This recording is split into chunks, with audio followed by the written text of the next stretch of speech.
Good morning, ladies and gentlemen, and welcome to the California High-Speed Rail Authority's Board of Directors meeting for August 18, 19 of 2021.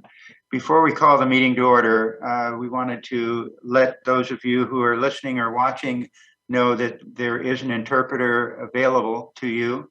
And before we bring the meeting to order, I'm going to ask the secretary to let you know how this works and how you can take advantage of this service. So please, Mo. Thank you, Mr. Chairman.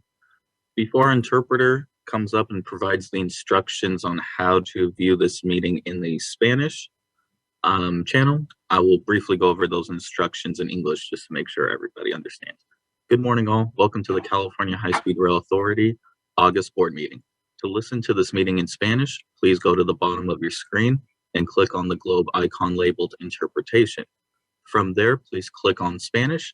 After you select Spanish, if you hear English and Spanish at the same time, please click on Mute Original Audio. If you hear everything clearly, there is no need to click the Mute Original Audio button. Dyer, our interpreter, if you can please provide these instructions in Spanish to our attendees.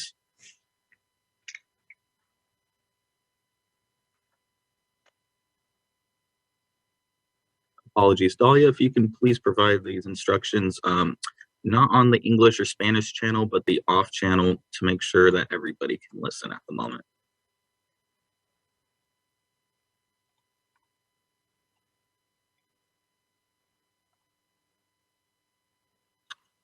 Apologies, Mr. Chairman. It seems like we're having some technical difficulties, so I'm going to check in with the interpreter to make sure everything is working correctly. Do you know how long this will take? Possibly a few minutes. Okay. Because of the importance of it, and assuming that we do have people listening, we'll wait 3 or 4 minutes to see if you can correct that.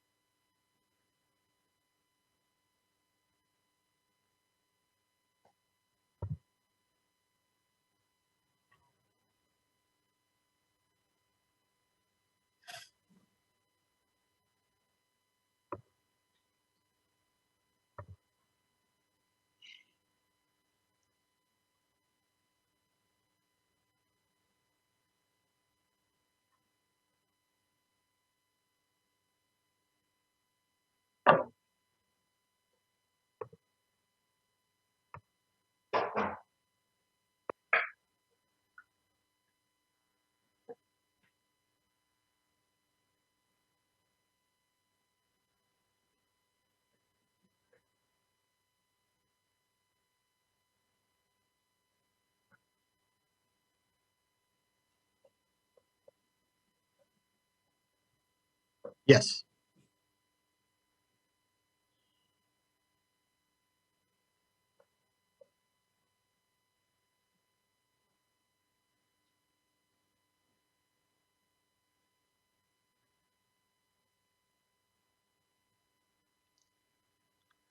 If everybody can join on the English channel, that's where just click it to off.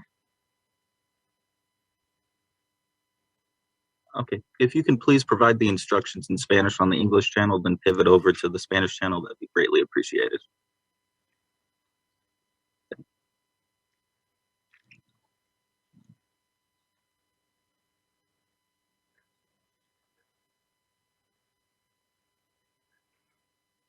I can hear you, but I'm on the Spanish channel. You need to switch to off.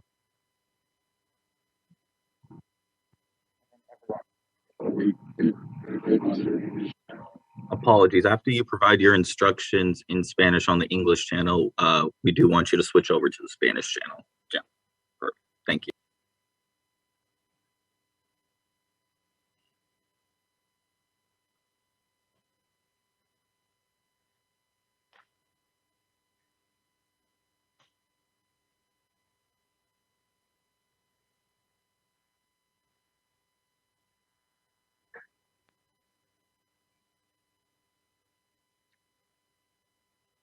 Thank you, Dahlia. If you can hop on the Spanish channel.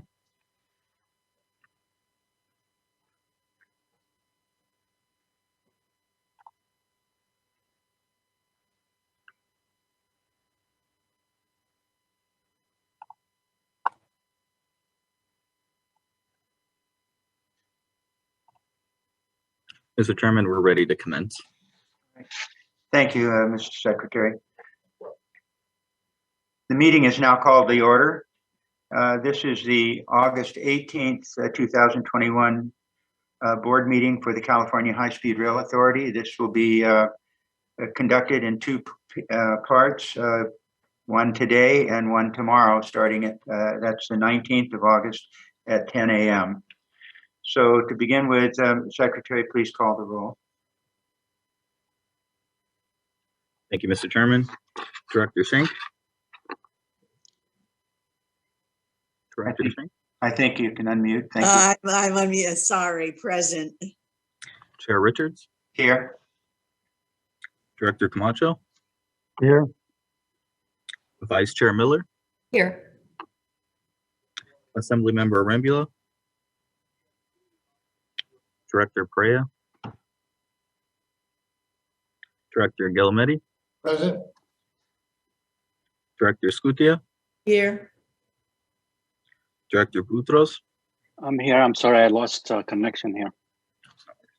Director Williams. Here. Mr. Chairman, we have a quorum. Thank you, Mr. Secretary. If we can, please bring the flag up.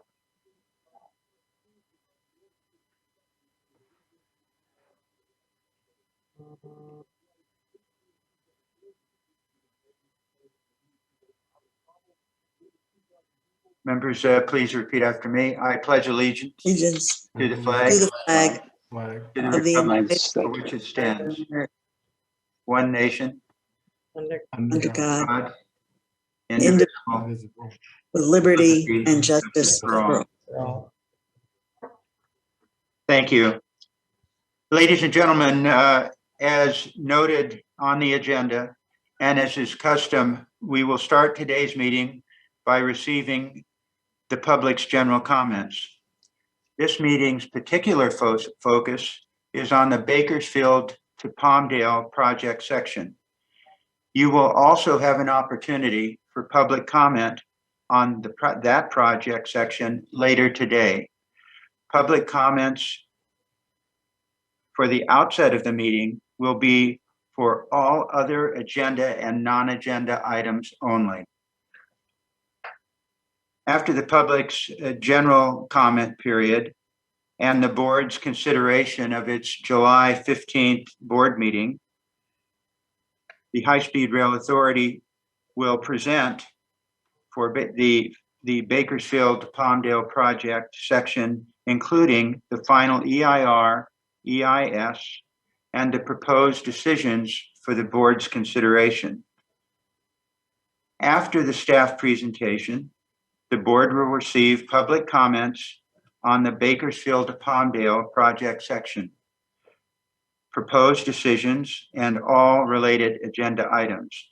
Those for your consideration, members, are agenda items 2, 5, 6, 7, and 8. Therefore, members of the public will have the opportunity to both listen to the staff presentation and incorporate any thoughts, questions, or concerns into their comments. Then I will ask the board members for their input. The board members will have an opportunity to direct staff as to any issues or questions they may wish to have addressed during item 5 on Thursday.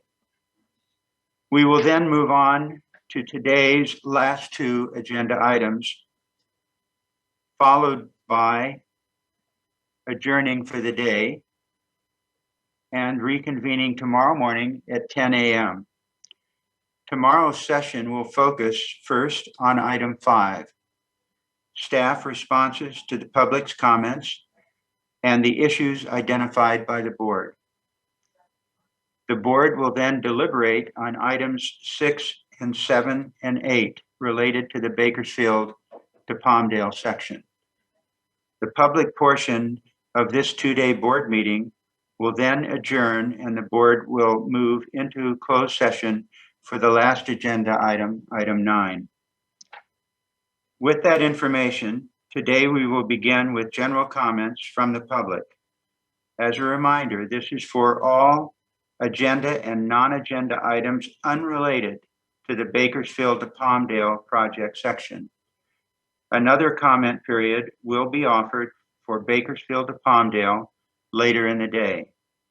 For persons wishing to comment now, the agenda indicates that public comment will be limited to 2 minutes.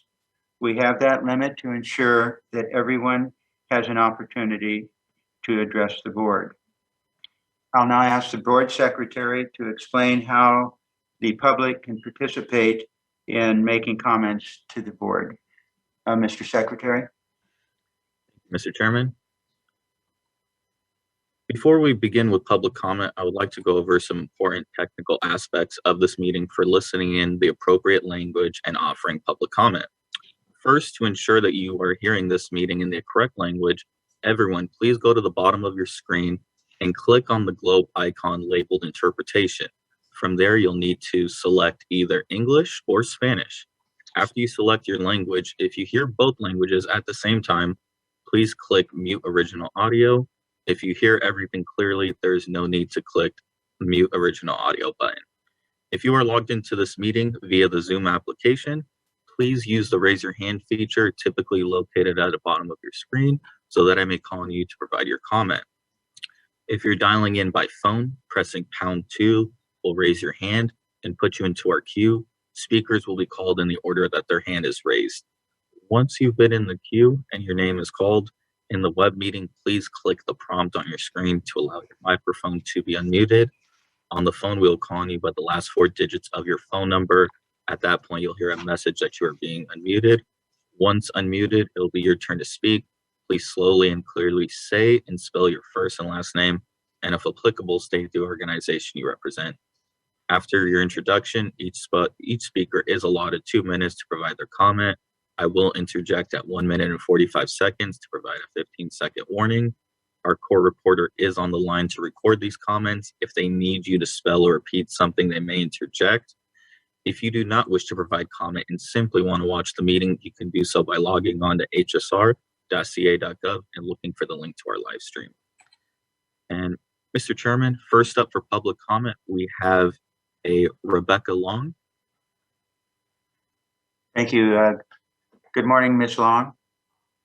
Good morning, Chair Richards, Vice Chair Miller, and directors. My name is Rebecca Long, and that's REBECCALONG,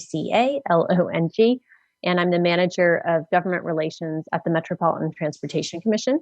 And I'm speaking to you today to share MTC's strong support for the transportation package proposed by the governor, including the $4.2 billion for high-speed rail.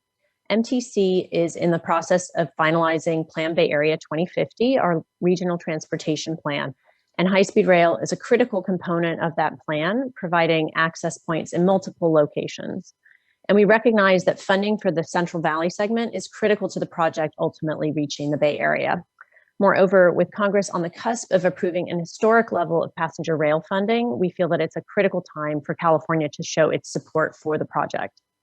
The transportation package approved by the legislature to date includes significant additional transportation investments, such as transit and intercity rail capital funds, active transportation program funds, and the state's first major investment in protecting our state and local roadways from a changing climate. We hope that you can join us in supporting the entire multimodal package, which does depend on further legislation being enacted by the end of this session. Finally, I'd like to thank your staff for joining us on a Bay Area transit system tour last week that we hosted for the Assembly and Senate Transportation Committee chairs, Assembly Member Laura Friedman and Senator Lena Gonzalez. Other members who joined for portions of the tour were Senator Becker, Senator Skinner, Senator Wachowski, Senator Wiener, and Assembly Members Chu and Lee. The tour gave the committee chairs the chance to view key future connections to high-speed rail, including the Salesforce Transit Center and the Millbrae and Diridon stations. We hope the time that the legislatures helped them grasp the significance and the benefits of high-speed rail to the region and was a useful relationship building opportunity for all involved. Thank you again for the opportunity to speak with you today, and I look forward to our continued partnership. Thank you, Ms. Long. Mr. Chairman, next up we have Roland Lebron. Good morning, Mr. Lebron.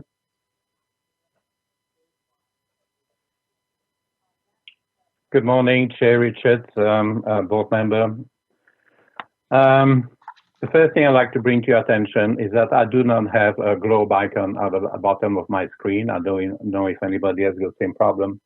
Now, with regards to MTC's comments, I'm going to share with you the comments I made at MTC. Yes, we are strong supporters of high-speed rail in Northern California. There's no two ways about it. However, we're seriously concerned with the way the authority is going about delivering high-speed rail in California. And I specifically made a request for MTC to study a direct alignment between Giro and Fresno. Now, moving on to what I wanted to talk today, which is Millbrae. Former Chair Dan Richard used to chair the Transit and Land Use Committee and invited consultants to present on the Düsseldorf Airport Station back in 2017, specifically to inform Millbrae and Burbank's respective station designs. The entire agenda packet, including the presentation, were deleted by Mr. Brian Kelly and his staff. And now if you look at the result in Millbrae, the revised design speaks volumes about, quite frankly, Parson Brinkerhouse and Natural Rail's complete incompetence at designing high-speed rail stations. So in closing, I'm going to ask you the same thing I asked you last month. What is it going to stop for Mr. Kelly to start firing these people instead of hiring them? Thank you. Thank you, Mr. Lebron. Mr. Chairman, next up for public comment is Randall Cooper. Good morning, Mr. Cooper. Good morning, sir, and good morning, board.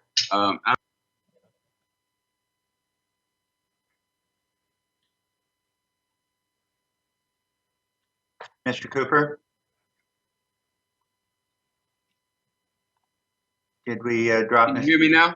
Yeah, we can now hear you. Hear you. Yes, yes, please go ahead. My name is Randall Cooper, and I represent the Global Economic Impact Group. We're a new organization basically working now with the state of California. We're about to sign a contract to carry on the revitalization of Allensworth Park. You're within a mile of the park. We just wanted to make sure that you understood that we're going to be the fundraising organization that tries to get this park up and going to where it should be as a national example of Colonel Allensworth's commitment to this country and his commitment to African Americans. And we just want to make sure that we have an opportunity to work with you. Also, the Economic Impact Group would also be working on trying to contact you and see how we can get involved in making sure you have enough minority representation on the development crews in your projects along the line. So whatever we can do to work with you, we'd love to do that, and we're available to you. Thank you very much. Thank you, Mr. Cooper.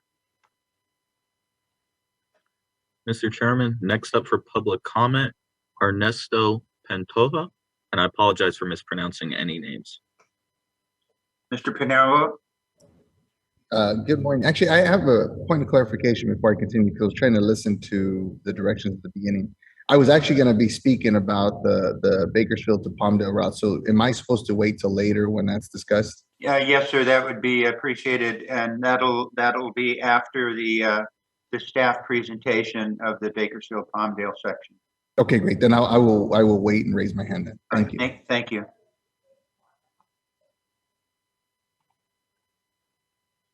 Mr. Chairman, next up for public comment is Lee Ayers. Apologies for any mispronunciations. Good morning, Mr. Ayers.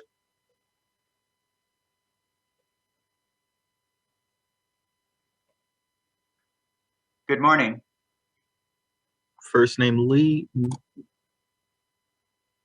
Lee Ayers. Can you hear me now?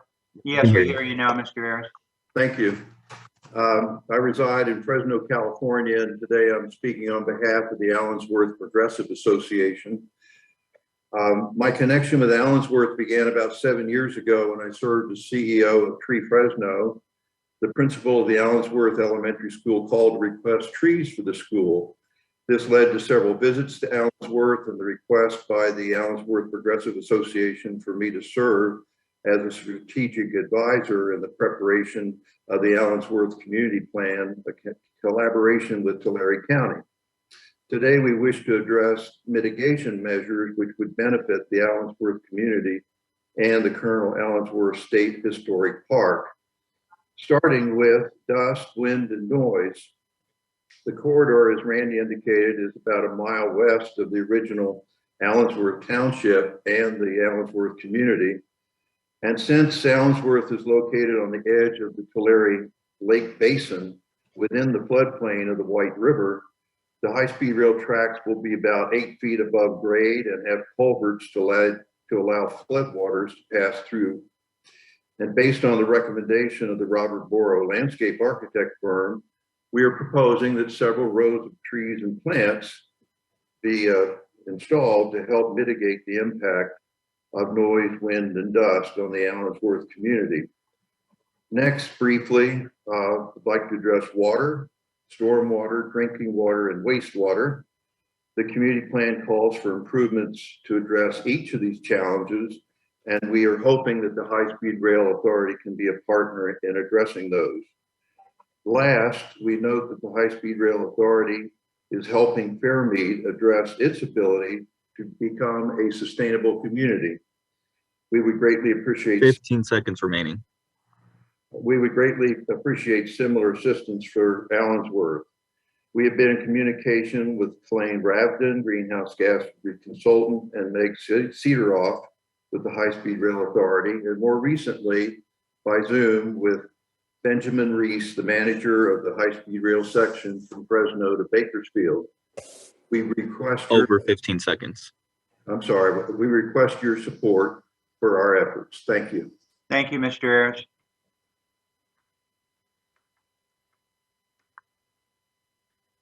Mr. Chairman, we don't have anybody up for public comment, but I wanted to pass this note along from the technical team.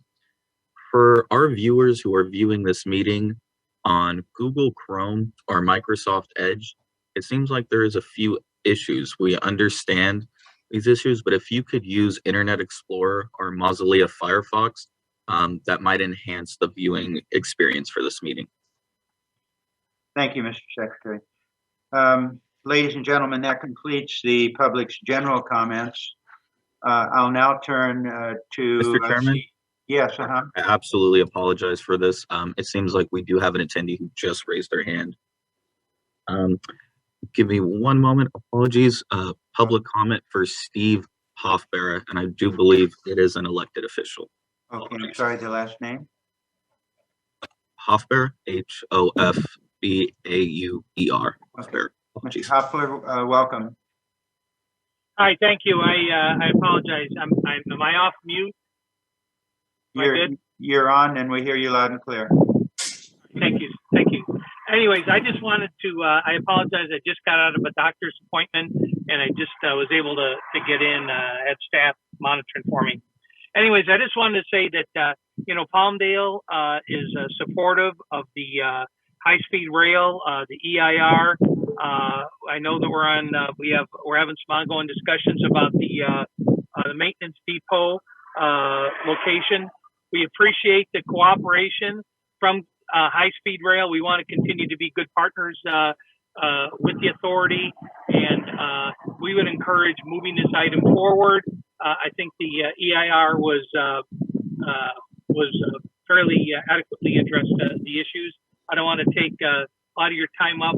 I apologize for jumping in late, and I appreciate the ability to address the board. Thank you, sir.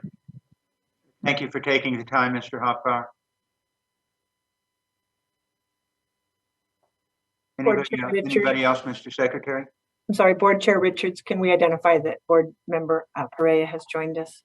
Yes, thank you. Will the record show that Director Perea is now with us? Mr. Chairman, none of the attendees have motion to raise their hand. Okay. All right, thank you. Then that'll complete the public's general comments. I'll now turn to CEO Kelly to introduce the staff, and then we'll move to agenda item number 2, the staff presentation of the Bakersfield Palmdale project section, environmental documents and proposed actions. Mr. Kelly. Thank you, Mr. Chairman, board members. Today is an exciting day for us here at the authority to bring what is the culmination of 11 years of work before the board for its consideration over the course of the next 2 days. I'm excited to introduce the team that will present the Bakersfield to Palmdale segment to the board today, and not only make the presentation, but be available to answer questions from the board members as we go forward and take direction from the board members as to issues to respond to as we come back tomorrow. And of course, after we hear directed public comment later today. So with that, I'm eager to get to the presentation and kick us off today. Presenting on behalf of the authority management is our Director of Environmental Services, Serge Stanich, our Southern California and Central Valley Director of Projects, Rick Simon, to provide an overview of the environmental document that is before you today and the decisions that staff have proposed for you to make. We're also pleased to have LaDonna DiCamillo, who has recently joined the authority as our Southern California Regional Director, to assist with the presentation. And finally, you can't talk about CEQA without counsel present. We have to answer any questions that may come up, including our in-house environmental attorney, Minming Wu Mori, but also Danae Atchison from the California Office of the Attorney General. So we are well prepared today. I know many of the board members have engaged in discussions with staff prior to this, and looking forward to the presentation. So with that, Mr. Chairman and members, I'm excited to get underway. Thank you. Thank you, Mr. Kelly. All right, staff, we're ready for your presentation. Welcome, and the microphone is yours. Thank you, Chairman Richards and members of the board. The presentation. Thank you for the introductions, Mr. Kelly. We'll go ahead and start off with the agenda. Today, staff are here to present to the board consideration of the Bakersfield to Palmdale project section for approval. Before you is the agenda. We will present the considerations for the board, provide a background on the project section, a history of the development of the alternatives and the development of the preferred alternative, identify or discuss the circulation of the draft EIR, EIS, and the recirculated draft EIR, EIS that was done earlier this year, discuss a bit the comments that were received on the document, give an overview of the key issues, summarize our coordination with stakeholders and the agencies, and then we'll conclude with providing a summary of the project benefits, and then again go over the actions before the board for consideration. So the next slide, please. Over the next 2 days, the board will consider, one, certifying the final EIR, EIS as CEQA lead agency. Secondly, approving the preferred alternative and the related CEQA documents. These approval documents, including findings of fact and statement of overriding considerations, as well as the mitigation, monitoring, and enforcement plan. And then finally, as the authority has obtained NEPA assignment from the FRA, we'll be asking the board to direct the CEO to issue the record of decision for filing in the Federal Register. Next slide, please. So I want to touch on some key points for today's presentation, summarized before you. First off, the authority has planned and designed this project to meet the purpose, the need, and the objectives of providing safe, electrified intercity rail service. And it's done it in a manner that is sensitive to the communities and the resources that we're passing through and protective of those resources. Secondly, through the 11 years that we've been working on this project, the authority has conducted extensive public outreach and refined the project in consideration of public input to the greatest extent practicable. And then finally, this final EIR EIS presents a thorough analysis of the project's effects, incorporates avoidance, minimization, and mitigation as appropriate, and serves the board and the public with a transparent, informed decision-making document. Next slide, please. So to go over some of the benefits of this project section, the Bakersfield to Palmdale project section is a key piece of infrastructure that will serve to close the existing passenger rail gap between Bakersfield and Palmdale. This is significant. Currently, passengers, people traveling throughout California can take Amtrak from the Bay Area or Sacramento and get to Bakersfield, or passengers in Southern California can take Metrolink to get to Palmdale. But between those two destinations, they'd have to change and get on a bus. This project section will close that gap to connect rail service between Amtrak and Metrolink, and also extend the high-speed rail approvals from Merced through Fresno to Bakersfield. By doing so, we'll increase transportation alternatives to the public. Additionally, we'll be providing important safety and connectivity improvements in Lancaster and Palmdale, and as well as Bakersfield, by providing a fully grade-separated rail corridor in Lancaster and Palmdale. Currently, there is the Metrolink and UP corridors that are at grade, so this project will grade separate those crossings and provide important connectivity and safety elements. The project will also provide important regional and statewide air quality improvements by reducing local emissions, and then also help to achieve statewide greenhouse gas goals. It'll reduce overall energy use, and then with the investments, provide important employment opportunities and stimulate economic development along the project corridor. Next slide, please. So to go over some important milestones over the last 11 years, and even going to the program document. The high-speed rail program approved the program EIR in 2005, which identified the primary corridors for consideration. In 2008, there was a second program EIR-EIS that focused on the Pacheco Pass. But this project section started in 2009 with project scoping for the Bakersfield to Palmdale project section. Between 2010 and 2016, we conducted extensive outreach to go through a series of alternative screening analyses. And then with the development of the preferred alternative in 2018, we then advanced the publication of the draft EIR-EIS, which was published a year ago. Additionally, and earlier in 2021, we revised the draft to incorporate new information regarding biological resources, particularly concerning the mountain lion and monarch butterfly that were listed as candidate species. And now in 2021, we stand before you to approve the final EIR-EIS.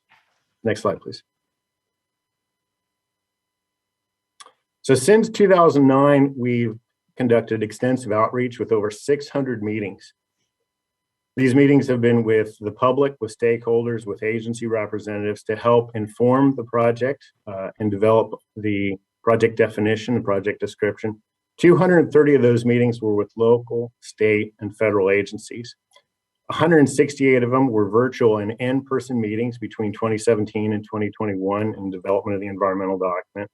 We had 90 public engagement meetings, 165 meetings that were focusing on environmental justice populations along the corridor. 32 of those events were offered in Spanish. As part of these outreach activities, we identified a number of concerns that were incorporated into the project, such as avoiding effects to the Edison school and businesses, avoiding new development recreation areas in downtown Tehachapi, avoiding resources in the community and communities in Roseman, and reducing impacts from our project and existing conflicts with the rail corridors by providing grade separations. Next slide, please.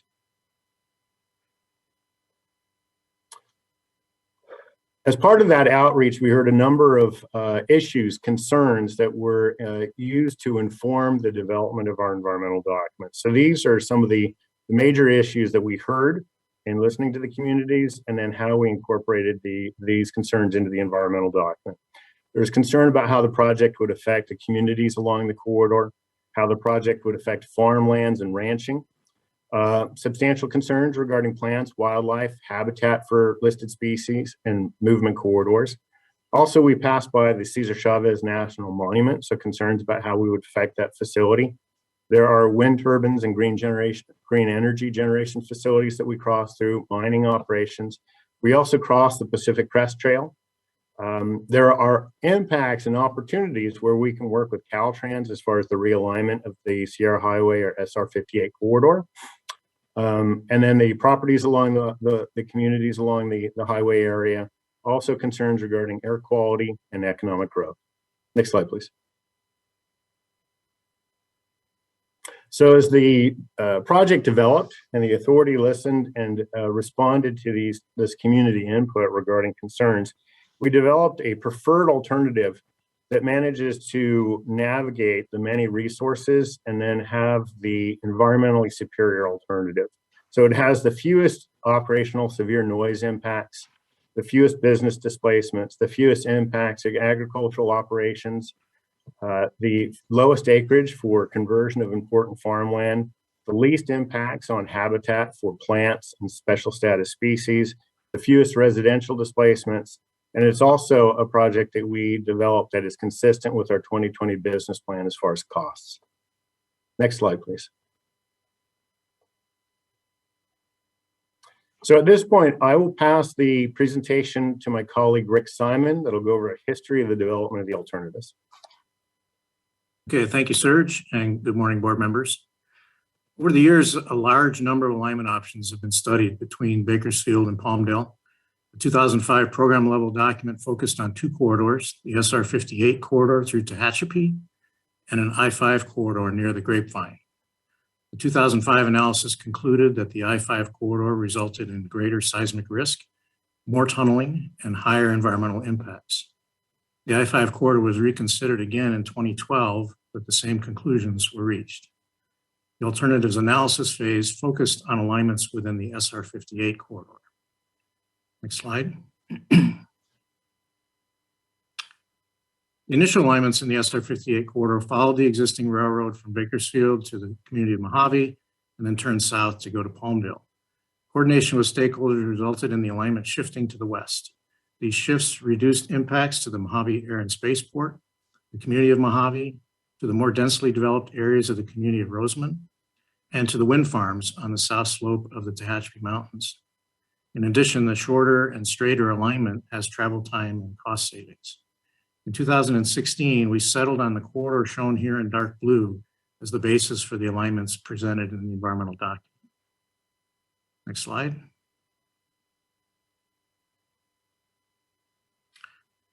Building upon that blue line shown on the previous slide, we developed a set of alternatives. In many areas, the alignments are common, but we identified three locations where we needed to look at design options. These are circled in the red. One was in Edison, community of Edison. One was as we go through the Cal Portland property on the south slope of the mountains. And the third one was in Lancaster. As we started to develop the environmental document, we also identified a fourth area near the Cesar Chavez National Monument, referred to as the CCNM. And we looked at two design options to get past the Cesar Chavez National Monument. The document also considers two options for a maintenance site near Lancaster. So this represents the suite of alternatives that are presented in the environmental document, covering the area from the approved Bakersfield F Street station down to the Palmdale station. Next slide. In addition to looking at a variety of horizontal alignments, we also looked at a variety of vertical profile alignments, trying to climb up and over the mountain and come down the other side. We looked at a range of grades between 2.5% and 3.5%. We settled on using 2.8% on both the north slope and the south slope of the mountains. This generally follows the topography that Mother Nature has provided, the slope that goes up the mountains between Bakersfield and Tehachapi. We're also trying to balance a number of factors, including the need for tunneling. As you can see, the topography here on the north slope is a series of peaks and valleys. And the idea is that we will tunnel through the peaks and we will have bridges where we cross the valleys. This combination of the horizontal and vertical alignments that we have reduced the amount of tunneling. We have 9 tunnels with a total length of the tunneling of 10.8 miles. Most of these tunnels are short, many of them less than a mile in length. A lot of people ask us why we couldn't just tunnel straight through the mountain. Primary reason is that we have the Garlock Fault in these mountains, and we want to cross that above ground. You see that with the yellow band, the yellow vertical band. So we need to get up to the top of the mountain so that we can cross the Garlock Fault above ground. We also have another fault in this area, the White Wolf Fault, and we are also crossing that above ground. The alignment, horizontal and vertical geometrics allow for a design speed of 220 miles an hour, full speed through this entire section. The grades may limit operational speeds, but there's always potential future train technology can be developed that would enable these trains to maintain full speed throughout this entire section. Next slide. I'll walk through the alignment in a little more detail, starting at the north end in Bakersfield. We have the F Street station in the upper left corner. Blue denotes that our alignment is on a bridge. Green denotes that we are on a ground, on an embankment, or perhaps a little below grade, but basically on the ground. We have a viaduct coming out of Bakersfield that follows the existing UP track, as well as Edison Highway, until we reach a point at a Morning Drive, which is State Route 184. At that location, the alignment deviates from the rail corridor and shifts over to follow the SR 58 freeway. This is done to minimize our impacts to the packing houses and the community of Edison that are on the railroad alignment in Edison. You see in the inset, this is one of the locations where we identified alignment options. We had two choices really, to either run along the north side of the freeway or to run on the south side of the freeway. Alternative 2 is our preferred alternative, which shifts across to go on the south side of the freeway. And this was done to minimize our impacts to the Edison Middle School and the community of Edison, which is an EJ community just east of Bakersfield. So at this point, we're then proceeding with our alignment alongside the SR 58 freeway as we go east. Next slide, please. The alignments come back together to a common alignment as we cross Caliente Creek and start our climb up into the mountains. You see in the color coding here where the alignment shifts to purple, that denotes a tunnel. So we have 3 short tunnels on this map as we are tunneling through the peaks of the hills and then bridging over the valleys in between the peaks. This section goes through the Tejon Ranch property. The bridges and tunnels that we have facilitate wildlife movement, connectivity across our alignment. And we also are adding wildlife crossings in the area where the alignment is green, where it is at grade. Next slide. As we continue up into the mountains, we go past the community of Keene and the National Chavez Center and the Cesar Chavez National Monument. Original alignment avoided direct impacts to the Chavez Center, but it was fairly close. And working with the parties, National Park Service, Chavez Foundation, and other parties associated with this facility, we looked at options to move the alignment a little farther away, minimizing the noise and visual impacts of the project. The preferred alternative now is the refined CCNM design option, which is the one most to the northeast on this map. We have some simulations on the next couple of slides that show the effect of the shift that we made here. Next slide. This is an existing view taken from a hill within the Cesar Chavez National Monument, looking out to the northeast. See the Union Pacific in the foreground. The next slide shows our original alignments. We would have a viaduct and some embankments to bring our alignment through this area. Obviously, you see the visual impacts associated with this. So we worked to move it farther away and basically try to use the topography, put the alignment behind the hills that you see. If we go to the next slide, you see that the alignment is now shifted behind the hills, and it's a faint light colored streak through there. We want to further mitigate that by constructing an earthen berm in front of that and landscape that. So if you go to the next slide, this is a simulation of what the finished condition would look like. Basically, the alignment is virtually invisible from this location within the Chavez Center. So we've greatly minimized the noise and visual impacts of our alignment through this area. Farther up the hill, we go past the Tehachapi Loop. And in this section here near Broom Road, we're proposing to realign about 1.5 miles of the 58 freeway. That's shown with the red line. Doing this, then the high-speed train can occupy the space where the freeway currently is. And this minimizes the need for the high-speed train to be aligned farther up into the hills, eliminates the potential for more tunneling that we would have, and also provides an opportunity for us to work with Caltrans. This section of the 58 freeway is planned to have truck climbing lanes added to it, and also is planned to have pavement rehabilitation work done. So there's an opportunity here for a win-win scenario where we, as we move the freeway over, we introduce those freeway improvements that are planned, and then also provide space for the high-speed trains. Maximizes the efficiency of our tax dollars by improving both the rail and the highway transportation facilities. And it provides an opportunity to consolidate the wildlife movement that would go across the combined transportation corridor. Next slide. Top of the mountain, we go past the community of Tehachapi. One of the things that the city of Tehachapi requested early in the process, they understand that we can't do a station here with the initial project, but they wanted to have the ability to add a station in the future if funding could become available for that. In order to have a station, the geometry needs to give us about a little over a mile long section that's straight, both horizontally and vertically.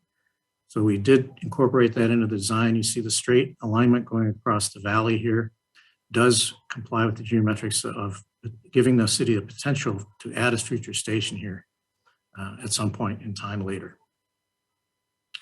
Continuing over the top of the mountain, next slide, please. We cross the Garlock Fault, which is the pink crosshatched area.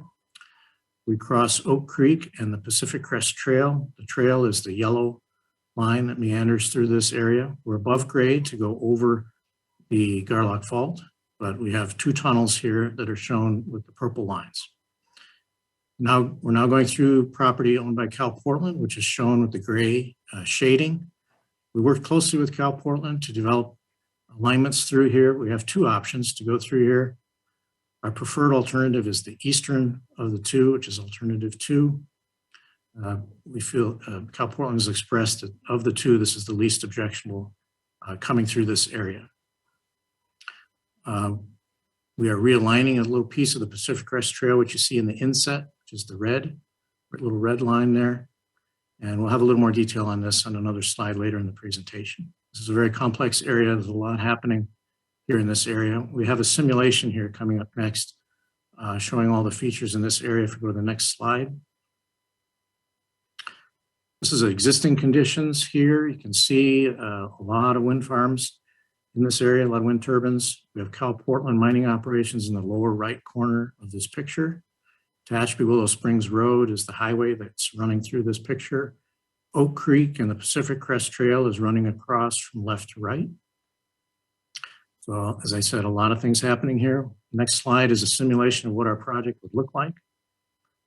We are shifting Tehachapi Willow Springs Road over to the left a little bit so we avoid crisscrossing it.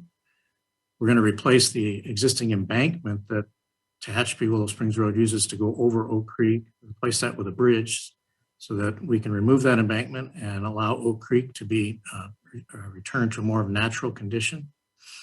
And you can see the tunneling that we have, the 2 portals. Between our 2 tunnels, we're above grade over the Garlock Fault. And then the bottom part, you see some shielding. This was an option for shielding that we're looking at to protect the alignment from the potential for fly rock coming out of the Cal Portland mining operations. This is addressing one of the comments that we received from Cal Portland to work with them to try and reduce the risk of fly rock impacting our alignment. Next slide. South of the mountains, we drop down into the Antelope Valley and come across the valley on an embankment, which is shown in green. And then the blue is where we will have bridges going over various cross streets and existing roadways in the valley. We go past the Willow Springs Raceway and avoid the main part of the community of Roseman. We still have some residential impacts with this alignment. We studied a lot of different alignments, both to the east and to the west. Everything else we looked at impacted more residential impacts. This alignment, in addition to being the straightest and shortest, actually minimizes the number of residential impacts we have in the Roseman area. Next slide. Come down into the community of Lancaster. We're rejoining the Union Pacific Rail Corridor at the north end of Lancaster. We want to develop a consolidated rail corridor where we'll have high-speed rail, Metrolink, and the Union Pacific, all 3 railroads running side by side. And that way, then all the cross streets can be grade separated. taking the streets either over or under the rail corridor. We'll have a fully grade separated and sealed rail corridor, providing benefits in terms of both traffic operations as well as safety. In order to develop this rail corridor, we need a little additional right-of-way width. So we have two options, which are shown in the insets. The upper inset shows that we could shift the Union Pacific to the east, holding Sierra Highway in its current location to develop the wider space needed for the consolidated corridor. The lower inset would show holding Union Pacific where it is and shifting Sierra Highway to the west to create space. Our preferred alternative is the upper inset, alternative 2, as the shift of Sierra Highway would be very impactful to downtown Lancaster and did not get support of the city. So alternative 2, the upper inset diagram is the configuration through Lancaster. You see all the grade separations that are denoted with the yellow squares. We have a total of 11 in the Antelope Valley. Every road will be grade separated at the conclusion of our project. Next slide, we come down into Palmdale. The alignment's alternatives come back together to a single alignment, which will be on the west side of the Union Pacific as we go past Palmdale Airport. We're realigning Sierra Highway, which is the purple alignment there. One of the maintenance sites is shown near Avenue M. And then you also see here in the lower part of this diagram is the red dash line. This is the High Desert Corridor project coming from Victorville, and connecting there with the Victorville to Las Vegas train planned by Brightline West. This has all been designed to fit together with an intermodal station at Palmdale, which can be served by Metrolink, high-speed rail, and Brightline West. And you'll notice we're planning for a fully directional Y. Trains from Las Vegas could come here and either turn south to go to Los Angeles, or they could turn north and go to Bakersfield, Fresno, San Francisco, and ultimately Sacramento. Next slide.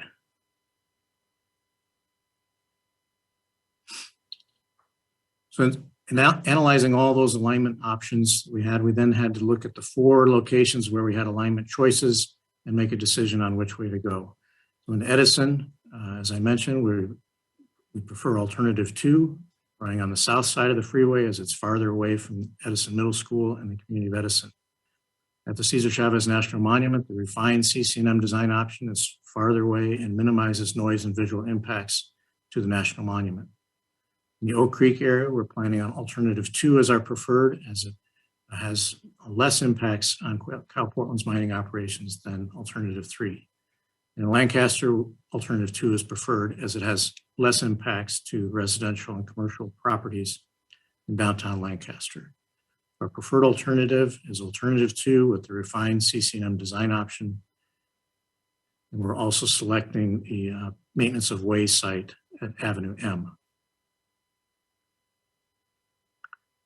Next slide. This table is a summary of the features of all the alignment options that we have. The column on the right-hand side is the preferred alternative, which is a combination of alternative 2 and the refined CC&M design option. So you can see the features here, 82 miles in length, 10.8 miles of tunneling for this project section. Next slide. I think at this point, I give it back to Serge. Thank you. So the work that Rick just described is work that the authority did in coordinating with the stakeholders between 2016 and 2019.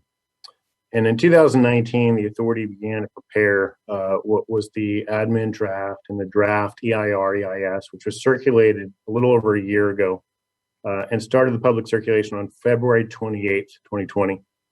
The draft EIR-EIS included a full environmental analysis of the 4 alternatives, 1, 2, 3, and 5, as well as the 2 design options at Cesar Chavez, as well as the maintenance facilities and the station locations.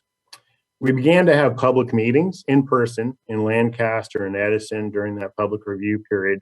However, in the middle of March, the COVID pandemic erupted, and the governor issued the executive order limiting in-person meetings. So we moved all of our meetings to a virtual format, and we held a public meeting virtually. We also extended the public comment period 15 days to allow better access to the document and the opportunity to comment.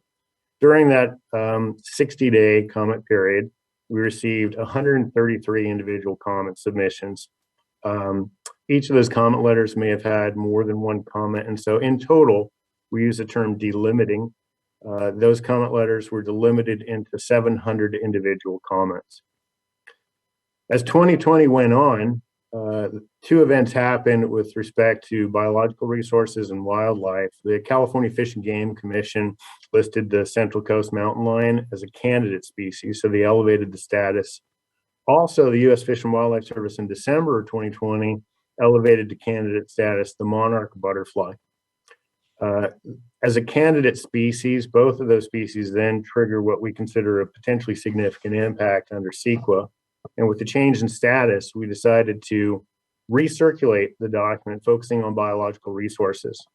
We also decided to increase the protections and consideration of sensitivity from wildlife to fugitive light, so we included some additional mitigation measures. During that 45-day public comment period that was between February 26th and April 12th of this year, we received 122 individual comment submissions, and those were delimited into 300 comments that were then addressed in the final document. Next slide, please.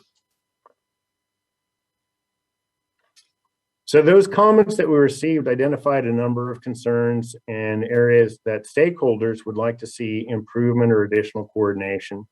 So we made changes from the draft document. We made changes from the plan set in response to the stakeholder comments. And so we have a number of revisions to the plan set, and the design, and to the environmental document. Those were done to address stakeholder concerns through engineering and design refinements. We also updated our analysis regarding how the project might disproportionately affect environmental justice communities along the way. We incorporated additional analysis for mountain lion and monarch butterfly, included the additional mitigation for fugitive lighting, and included additional analysis for mineral resources. So at this point, I think we'll pass it back to Rick. Can we go to the next slide, please? And we'll talk a little bit about the engineering refinements that were incorporated in response to public comment. Thank you, Serge. So between the draft and final release of the environmental document, we made a number of engineering refinements, listing 5 of the major ones here. These were all made in response to comments that were received on the draft from various stakeholders along the alignment. So I'll touch on these on the following slides. Next slide. First one is Morning Drive grade separation. It's in the eastern edge of Bakersfield. This is currently an at-grade railroad crossing with Morning Drive crossing the Union Pacific at grade. A grade separation project has been long desired here by the locals in the Bakersfield area. In the draft document, we presented a configuration shown on the left, where Morning Drive would go underneath the Union Pacific, Edison Highway would stay on the surface, and we would have what we call the jug handle ramps shown in gray to connect the two roadways with each other. Working with Kern County and the Greater Bakersfield Separation of Grade District, we developed a configuration on the right. Again, Morning Drive would go underneath the Union Pacific, but Edison Highway would also be realigned slightly and lowered. So we maintain an intersection between Morning Drive and Edison Highway. We eliminate the bridge separating those two roadways. And this allows the high-speed rail profile coming over the top to be lowered, and it allows our viaduct to be reduced in length. You can see the change from the blue to the green denotes the end of our viaduct. This change also reduced impacts to some of the commercial properties along Morning Drive. So the configuration on the right is now what is presented in the final environmental document. Next slide. Going through the Tehachapi Valley, we had a series of comments from the city of Tehachapi that we addressed. And these are changes that we made between the draft and final. We lowered the profile somewhat in the southern end of the valley, which is shown on the right-hand side with call out number 1. Lowered the profile, enabled the train to be closer to ground level and take the streets up and over rather than having the train go over the local roadways. We also shifted the location of the traction power substation that we'll have here at the request of the city to place that in a place that's a little more hidden from view. We also improved roadway access across the alignment in 3 different places so that traffic would have more options to get from one side of our alignment to the other. And then we updated our consideration of the noise effects and added some noise barriers where our alignment is in proximity to some residential areas, noted by call out number 4. So again, all these changes were made at the request of the city of Tehachapi. Next slide. Touching on the Oak Creek area again, we made some changes here between draft and final to shift Tehachapi Willow Springs over to the left, as shown with the black line here. We're realigning a piece of Pacific Crest Trail, which is shown with the red dashed line. At the Cal Portland area, there's a lot of lines here, but to try to describe this, the light blue line is the maximum extent of the pit that they're currently operating in now. And then there's a red line that's offset from that 1,500 feet. This represents a blasting zone or a fly rock zone where there's a potential that fly rock could come out of the pits while they're doing blasting operations. And you can see where our tunnel portal is. So a section of our alignment is above ground within this zone where there's a potential of fly rock. So this is where to try to shield our alignment and mitigate the risk of fly rock causing damage to our infrastructure. So again, a lot happening in this area. Again, we made some final adjustments to this between draft and final to try and address comments we got from Cal Portland, as well as our coordination with the folks at the Pacific Crest Trail Association and the Forest Service. Next slide. Okay, this is another view of the same area showing the realignment of the trail. See the existing trail on the left side. The trail actually crosses the Tehachapi Willow Springs Road at grade today, which is that road is a 60-mile-an-hour rural highway. And in the finished condition that's in the final EIS, the trail will now go underneath a bridge for Tehachapi Willow Springs Road. It will go underneath the bridges for high-speed rail. It will go along Oak Creek. The existing embankment for Tehachapi Willow Springs Road will be removed from the creek. We'll restore the creek to a natural setting. And then the trail continues, and that red realignment piece there actually goes up a little canyon, which will shield it from view from the high-speed train. So we worked closely with the folks associated with the trail to improve the trail experience, to get across our alignment as quickly as possible, and maximize the natural setting for trail users, and also improve safety by eliminating the at-grade crossing that they have today. Next slide, please. Then coming down into Lancaster, we made a couple changes here with the grade separations at the request of the city of Lancaster. The northern grade crossing here is Avenue I. We had designed this as an overcrossing in the draft environmental document. The city requested in their comment letter that we change this to an undercrossing to avoid impacting on a housing development that's planned in the lower left quadrant of that intersection. The green areas here denote properties that were impacted with the draft environmental document, but are no longer impacted with the final environmental document. So you can see this change resulted in much fewer properties being impacted at the Avenue I grade separation. We also made a change a little farther south, bottom part of this drawing. The city had originally requested that we close Lancaster Boulevard at the rail corridor and that we grade separate Milling Street, which is the next street to the south. So that's what was presented in the draft environmental document. The city then sent us a comment letter stating that they changed their mind and they would prefer that we keep Lancaster Boulevard open across the rail corridor and not do the Milling Street. So we made that change. And again, you see the green, we're not impacting Milling Street anymore. So there's a reduction in impacts there. And we are doing Lancaster Boulevard instead at the request of the city. Next slide. Yeah, I think this goes back to Serge. Thank you, Rick. So as Rick was just describing, since publication of the draft in early 2020, we've been doing extensive coordination with various communities and stakeholders to refine the project. And that's reflected in the final EIS that was published in June of this year, June 25th. So the final EIR is a robust analysis of about 21 resource topic areas. And these are the various chapters or sections in chapter 3 that identify how the project will affect these resource topic areas. And it's important to note that our responsibility under CEQA is to identify where potentially significant impacts may occur and to incorporate mitigations to reduce those. That's the requirement of CEQA.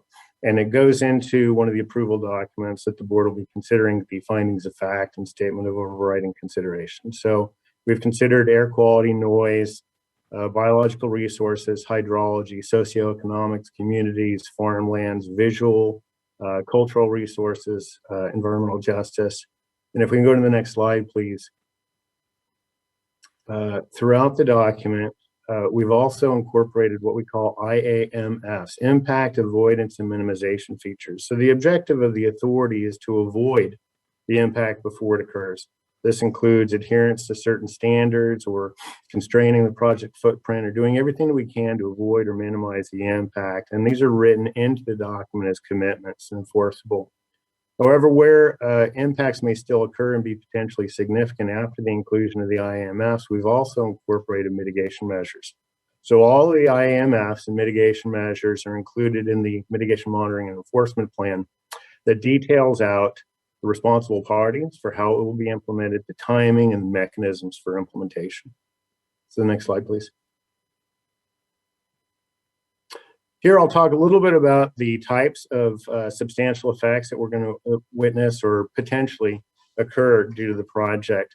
The air quality, the project will result in a pretty substantial construction effort. And so we anticipate some increases in temporarily with emissions and air quality effects.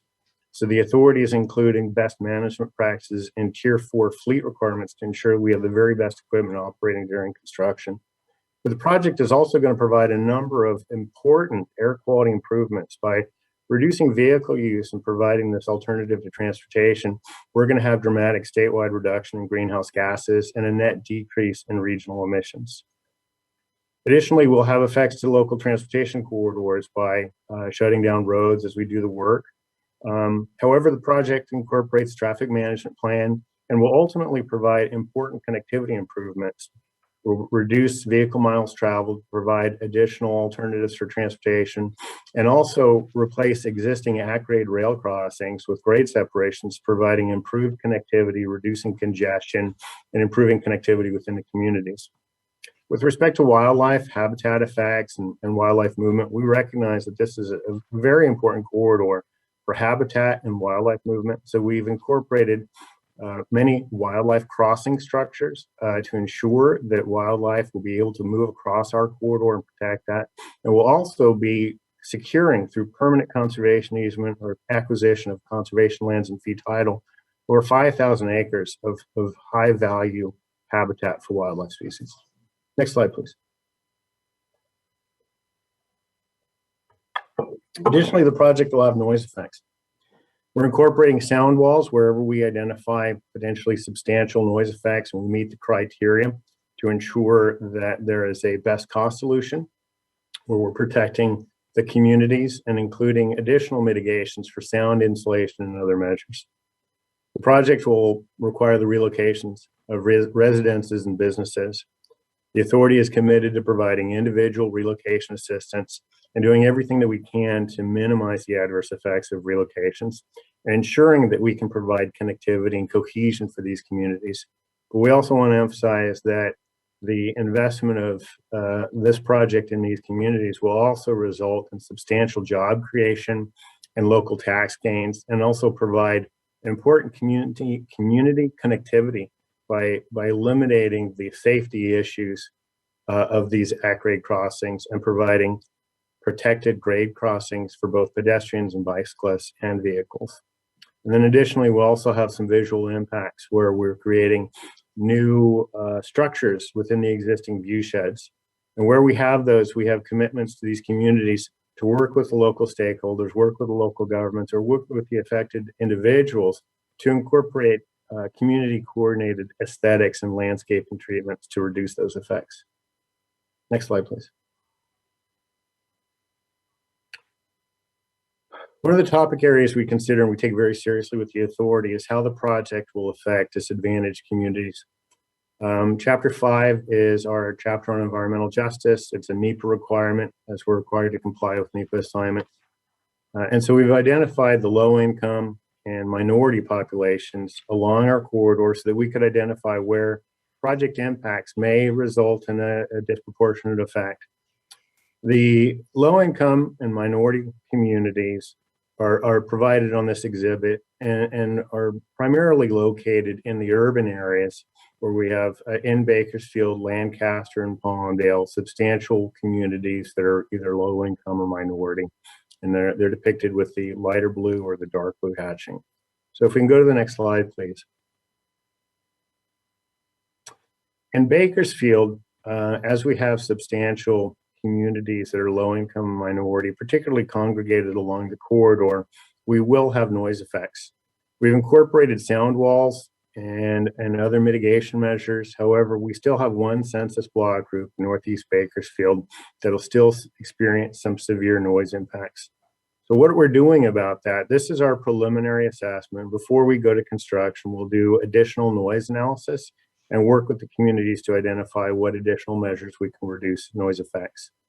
We'll have visual effects as well, where they'll see the viaduct or the embankment along the way. And as I mentioned before, we have commitments to work with the local authorities or the local municipalities, as well as the communities that are affected, to identify treatments that would be suitable or fit the local context and serve as enhancement for the communities. And then we'll also have residential and business displacements or relocations. And we have a robust process to work with the communities so that we can minimize that. We comply with the Uniform Relocation Act, which is a federal mandate, but we have additional mitigations to provide dedicated services to identify parcels that are available, even secure those parcels and facilitate the relocation process. So next slide.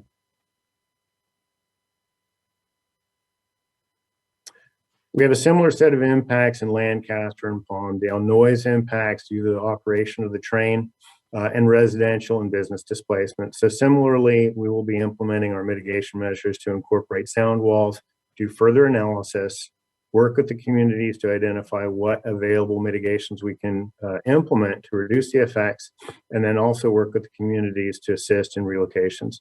But we also have to emphasize that the station location will also provide important economic benefits, including jobs and economic stimulus in the area. So next slide, please.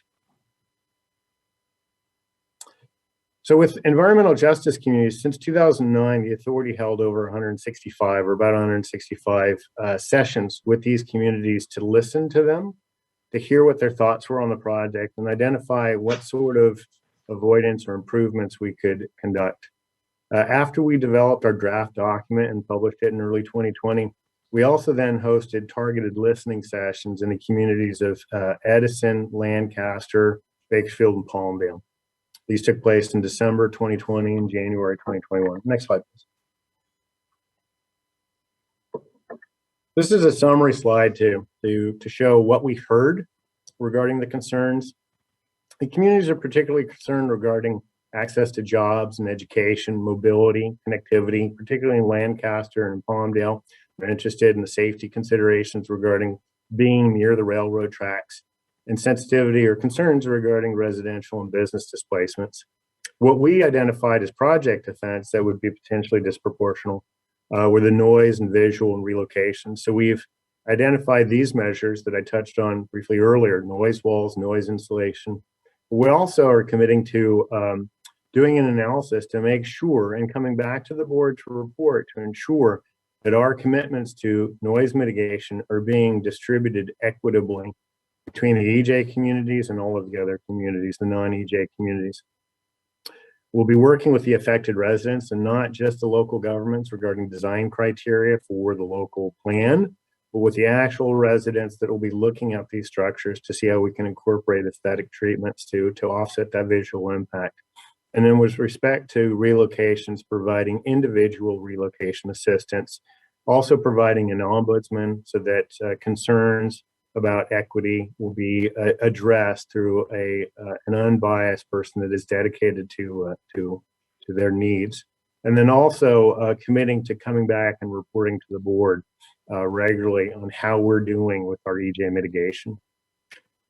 We also consider local offsetting benefits as far as the implementation of the project. And so I want to just reiterate, the infrastructure improvements will provide just dramatic safety benefits by providing these grade separations.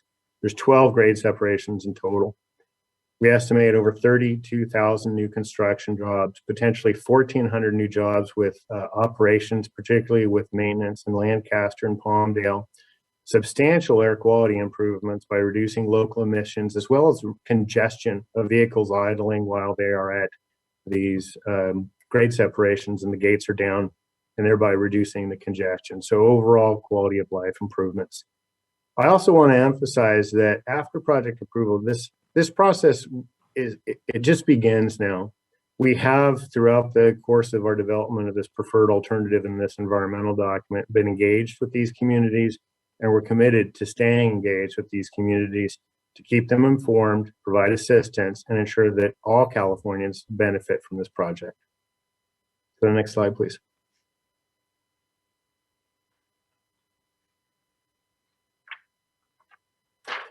Touch a little bit on biological resources. This is a highly sensitive area because it's relatively pristine as far as wildlands, and it's also an important corridor. The Tehachapi Mountain Corridor provides an important north-south and east-west connectivity corridor for wildlife. It connects the Sierra Nevada with the coastal range.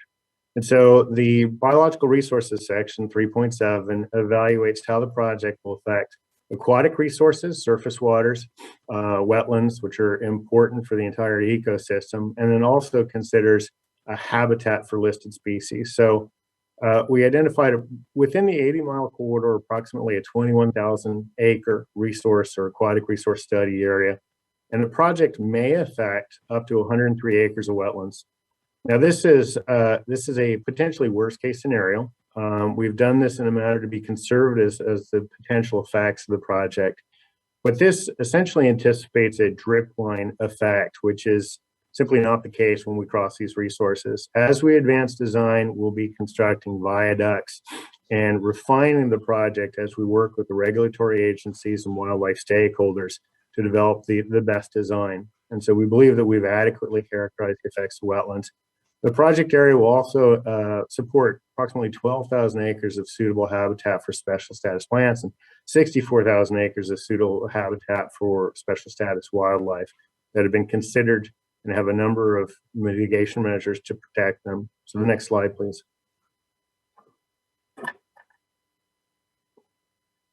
I mentioned the wildlife corridor that exists at the Tehachapi Mountain.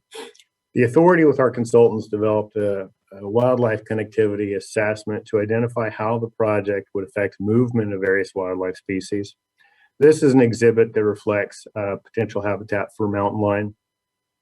And you'll see the blue hatching is an area that's considered habitat. So we imposed our alignment that includes the surface at grade or embankment design, as well as the tunnels and the viaducts to evaluate how the project would affect the movement. And then we also incorporated 39 dedicated wildlife crossing structures. So in total, we have 53 viaducts, 9 tunnels, and 39 dedicated wildlife crossings through this area that will help to ensure that wildlife have a very high degree of permeability across the structure. The tunnels range from 1,500 feet to 14,000 feet with a median length of about 1.2 miles. The longest viaduct in the area would be approximately 10 miles, with a typical viaduct span over waterways being approximately 120 feet. We also have other dedicated wildlife crossings, some dedicated to mountain lion, but others specific to other wildlife species that are above the alignment, below the alignment, and then dedicated culverts. We have some exhibits to show this. And so at least for mountain lion, with the incorporation of all the wildlife movement crossings that we anticipate through the mix of viaduct, tunnel, and crossing structures. We believe that the project would affect permeability by about 1% for mountain line. The next slide, please.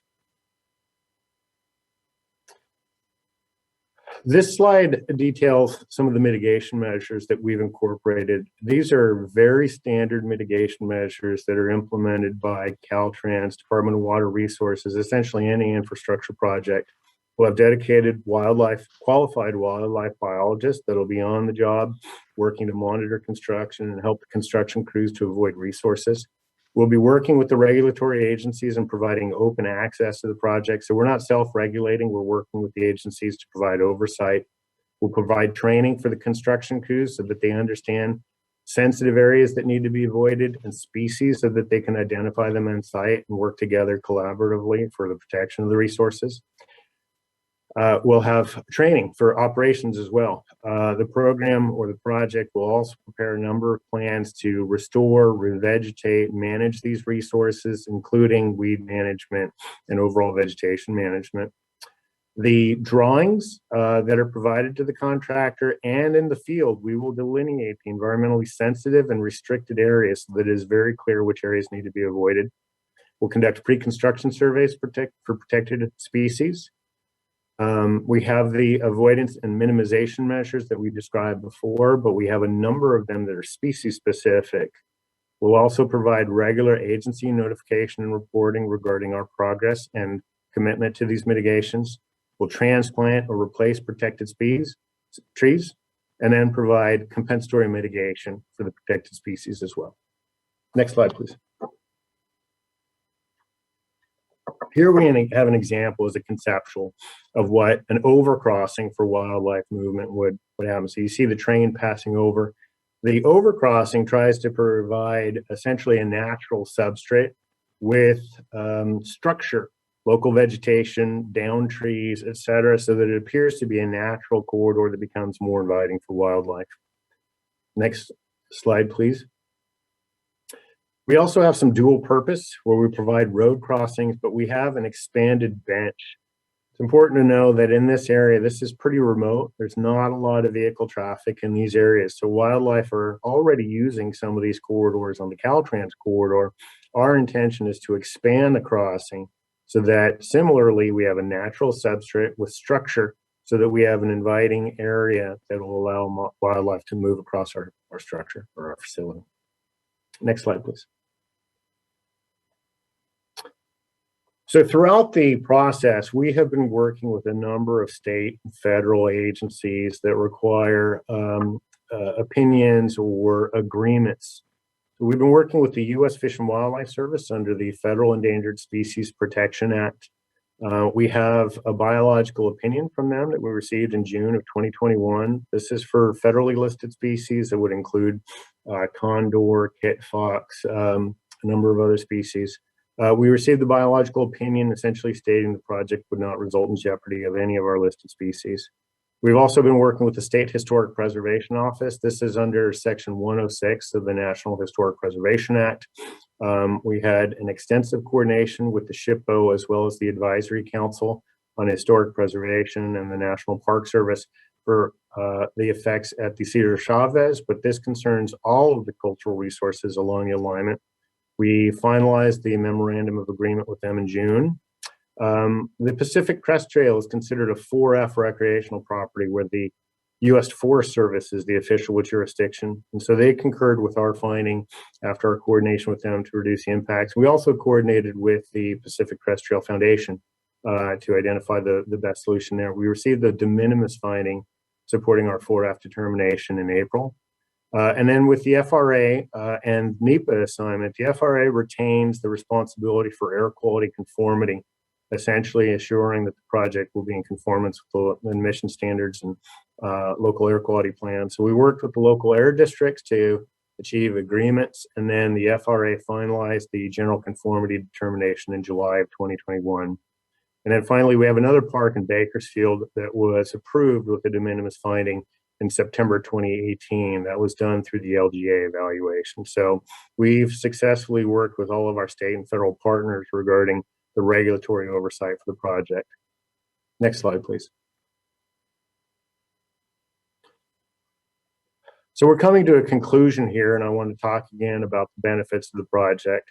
The Bakersfield to Palmdale project is really a critical piece of infrastructure that will provide a new paradigm of mobility for Californians. It closes the existing passenger rail gap between Bakersfield and Palmdale, as I said before, creates a consolidated rail corridor, providing safety and community benefits in Lancaster and Palmdale and in Bakersfield.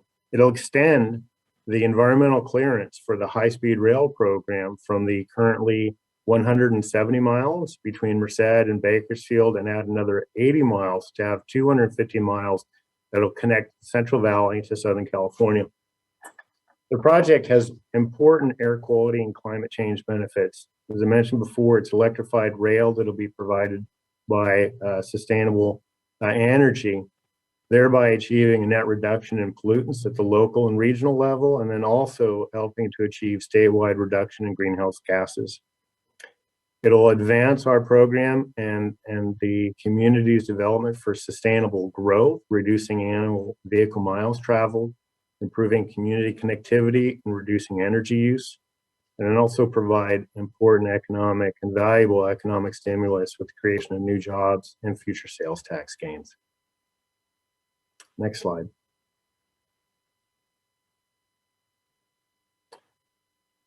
This is the last slide. So as we advance today, Rick and I and LaDonna are available to answer any questions you have, but the board will then go on to listen to public comment and identify any issues for staff that they would like us to elaborate on or provide further clarification, which we'll do tomorrow. We want to make sure we've received a number of letters in the last 24 hours. We want to make sure that we provide a full consideration of those. And so our staff are working through those right now. We'll include discussion of those tomorrow in our presentation. So we'll present tomorrow, and then after which our council will walk the board through the consideration of the approval documents. And then again, the board will deliberate for the action of the three items: the certification of the final EIR/EIS as the CEQA lead agency, approve the preferred alternative and related CEQA decision documents, which are the findings of fact and statement of overriding considerations, and then also direct the CEO to issue the record of decision under the authority's NEPA assignment. And I'm going to conclude at this point with just a reiteration of the points that I had mentioned before, and we don't need to go back to the slide. The key message that I wanted to deliver to the board for consideration today is that over the last 11 years, the authority has planned and designed this project to meet the purpose, need, and objectives of providing safe, electrified intercity rail service, and done so in a manner that is sensitive to the communities, sensitive to the natural resources, and protective of them. Throughout the 11 years, we've conducted extensive outreach, and we refined the project in good faith and consideration of public input to the greatest extent practicable for the project. And this final EIR/EIS that we're presenting to the board for consideration presents a thorough analysis of the project's effects. It incorporates avoidance, minimization, and mitigation as appropriate, and serves the board and the public with a transparent, informed decision-making document. And I believe that concludes our presentation. Serge, thank you. Serge and Rick, let me just state, at least for myself, I think you did an excellent job on this presentation. I'm very proud of both of you, and proud of the people behind you who put this all together and the work that has gone on, as you point out, for the last 11 years. So with that, I would also like to ask you both to remain at this meeting.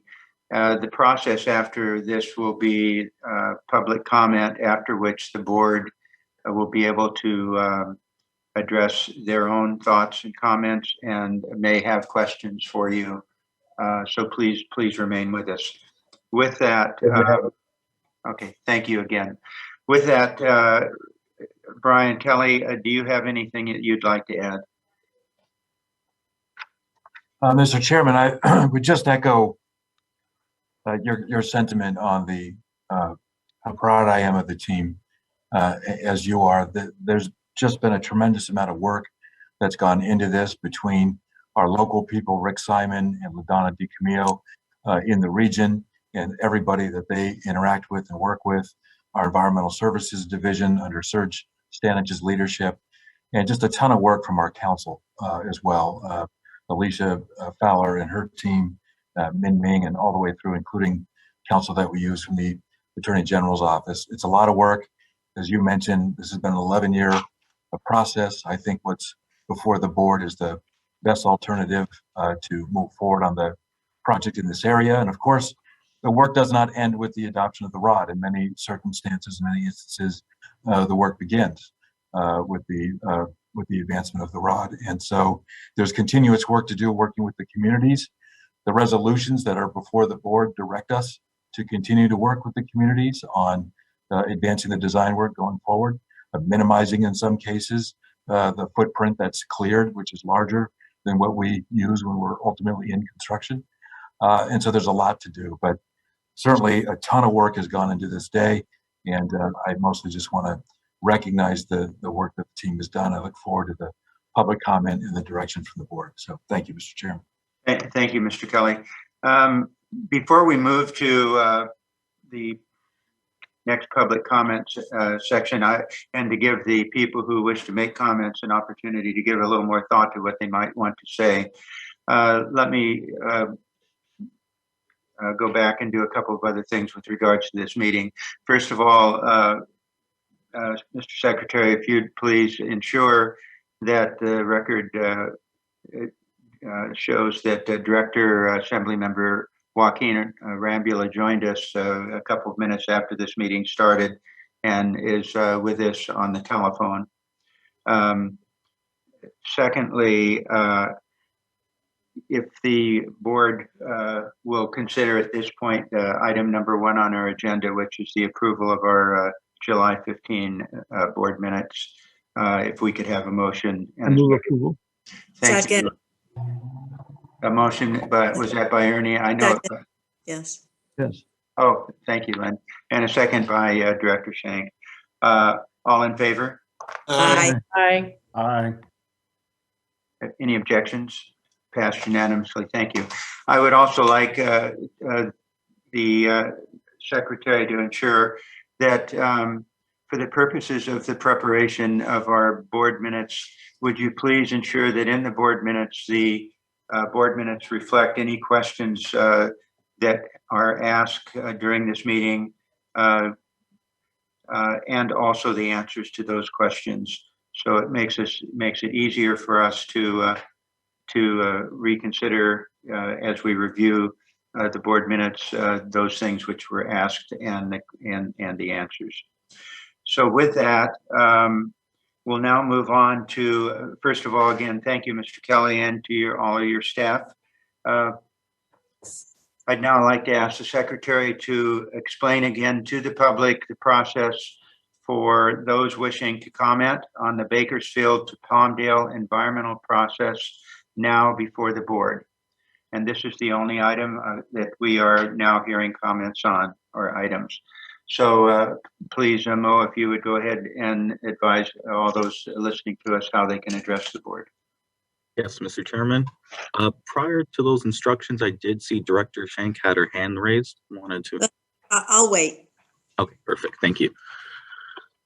Thank you, Mr. Chairman. For those wishing to offer public comment, please listen and follow these instructions. If you are logged into this meeting via the Zoom application, please use the raise your hand feature, typically located at the bottom of your screen, so that I may call on you to provide your comment. If you're dialing in by phone, pressing #2 will raise your hand and put you into our queue. Speakers will be called in the order that their hand is raised. Once you've been in the queue and your name is called in the web meeting, please click the prompt on your screen to allow your microphone to be unmuted. On the phone, we will call on you by the last 4 digits of your phone number.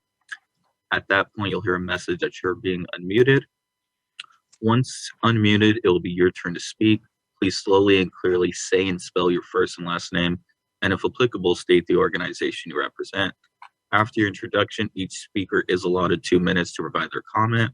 I will interject at 1 minute and 45 seconds to provide a 15-second warning.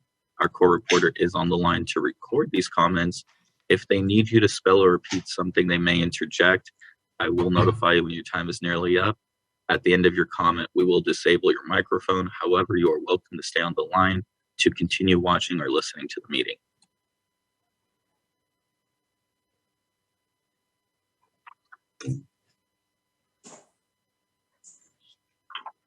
Mr. Chairman, first up for public comment is a Matthew Gaines. Matthew Gaines. Matthew Gaines, correct. Thank you. Good afternoon, Mr. James. Good afternoon. My name is Matthew Gaines. I've been a resident of the Antelope Valley for over 30 years, and I've commuted to my job by car the entire time. The opportunity that this high-speed rail provides is tremendous. The Antelope Valley has had a few building boom cycles due to its affordable housing options for new home buyers, many of which are young families. The double-edged sword, of course, is the jobs that pay well enough to support a home purchase aren't always near where we can afford to live. The connectivity that the high-speed rail can provide from bedroom communities to large job-centered regions is a game changer for many Southern Californians. The Antelope Valley region has been a pioneer in many things that have advanced humanity: civilian and military aviation advancements and support, space exploration, vehicle creation and support, passenger rail cars and buses, large-scale wind and solar energy generation, to name the most obvious. It's past time to expand our freight rail footprint in this region to include passenger movement with a major transportation hub. This project can accomplish that. Vision is a term that's not used very much anymore. The lack of a long-term vision for this project by a number of Californians is disappointing but not surprising. Where would we be today if our previous generations stopped the federal highway system from being built? This project isn't about those of us here today. It's about the future generations of Californians that may be looking around wondering if this state is where they can afford to raise a family and own a home. We all live in the now, and some of us are incapable of looking past today because surviving today is the only thing that matters. The promise of this project in the long term as a job creator, not just in the construction, the long-term maintenance jobs or the operational jobs, shouldn't be discounted. As the system builds out across the state, I hope people can see the legacy that we can all be part of creating. Thank you for your time. Thank you, Mr. Gaines. Mr. Chairman, next up we have Jerry Dyer, I believe an elected official from Fresno. Good afternoon, Mayor.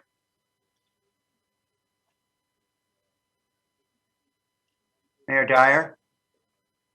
Yeah, thank you, Tom. Appreciate the opportunity just to share a few thoughts. I was asked by Tony to share some thoughts inside the opportunity last Wednesday to have a unique opportunity to have a conversation with the president.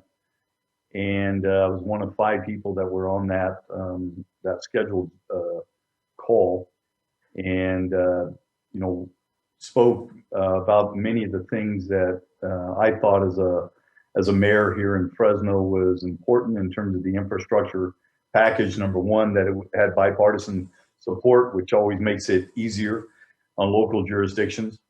The other I talked about was our electric buses, which he was very intimately familiar with in terms of how many we had and how many we were rolling out. But the main thing was letting him know that Fresno is ground zero for high-speed rail.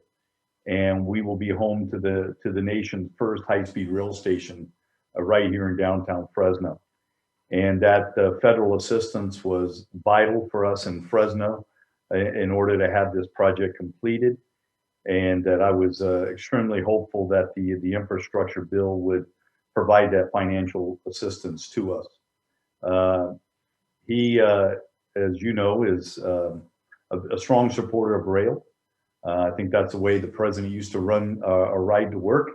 But I do know that he was very, very high on the high-speed rail here in California, the electrification of the trains. And so I'm very confident that we are going to see an increase in federal dollars that support our high-speed rail. So that was really what I wanted to talk about. I also shared with them the airport infrastructure that we are expanding a terminal here, the investment in the power grid, which is important to us to prevent some of the wildfires. But I also talked about poverty, the need for good paying jobs here, that we're second in the state of California in poverty, and that infrastructure bill would— 15 seconds remaining. So, and lastly is the air quality in Fresno. the fact that we have some of the worst air quality in the nation, and certainly high-speed rail would help that. Thank you, Mr. Mayor.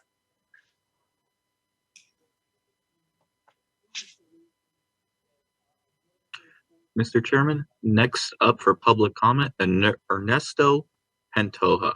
And apologies for any mispronunciations. Welcome back, Mr. Pintola. Thank you, Chairman Richards and fellow board members. My name is Ernesto Pantoja. I'm here speaking on behalf of Sergio Rascon, Business Manager of Labor's Local 300. And I'm here to speak obviously on behalf of the Bakersfield to Palmdale high-speed rail route. For us, it's a very important project. You know, we have over 1,000 members in the Antelope Valley, especially located directly within the cities of Lancaster and Palmdale. Our membership is predominantly Latino and Black, lower income. That's why we live in the more working class communities throughout the county of Los Angeles. And the thing that a lot of people don't take into consideration is who our members really are. And our members are, a lot of our members are second chance individuals, right? Formerly incarcerated individuals that have come out of jail looking for a second chance at life. And in a lot of instances, their last chance. We have given them the opportunity to build careers because we don't ask questions. As long as they want to work, we'll put them to work. We don't care what their past looks like. All we care about is what their future looks like. And so jobs like this, like the high-speed rail, are good paying jobs that will create career paths for a lot of these individuals. And the other thing too, that many people may not know, the Antelope Valley, predominantly Palmdale and Lancaster, is home to the highest percentage of kids in the foster care system. That's another group of individuals that we have to start looking to take care of. A lot of them become emancipated and end up homeless because they have no pathways to careers, to life-altering events. But jobs like this, like the high-speed rail, that can give these people an opportunity to build something positive in their lives when all they see is negativity. That's the one thing I want people to take into account when they start determining about what kind of jobs, construction jobs that we provide. It's the people that we provide the jobs to. And we feel that the high-speed rail is going to be one of those life-changing jobs. So we ask for your support. Thank you. Thank you very much, Mr. Pintola. Mr. Chairman, next up for public comment, Steve Roberts. Good afternoon, Mr. Roberts. Good afternoon. My name is Steve Roberts, and I'm president of the Rail Passenger Association of California and Nevada. We are an all-volunteer nonprofit passenger rail advocacy group founded in 1978 with membership throughout California and Nevada. RailPAC strongly supports the Bakersfield to Palmdale EIR, EIS, and recommends that the board approve this project section alternative 2 with the Cesar Chavez design option, Avenue M maintenance site, and the Palmdale section. Our members look forward and have been looking forward for a long time to the beginning of work on this segment to bridge the gap between Bakersfield and the LA Basin. Thank you for this opportunity to provide input on this issue. Thank you, sir.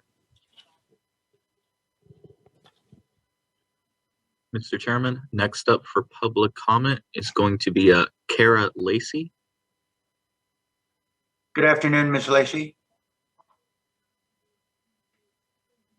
Hi, good afternoon, Chairman Richards and board members. Thank you very much.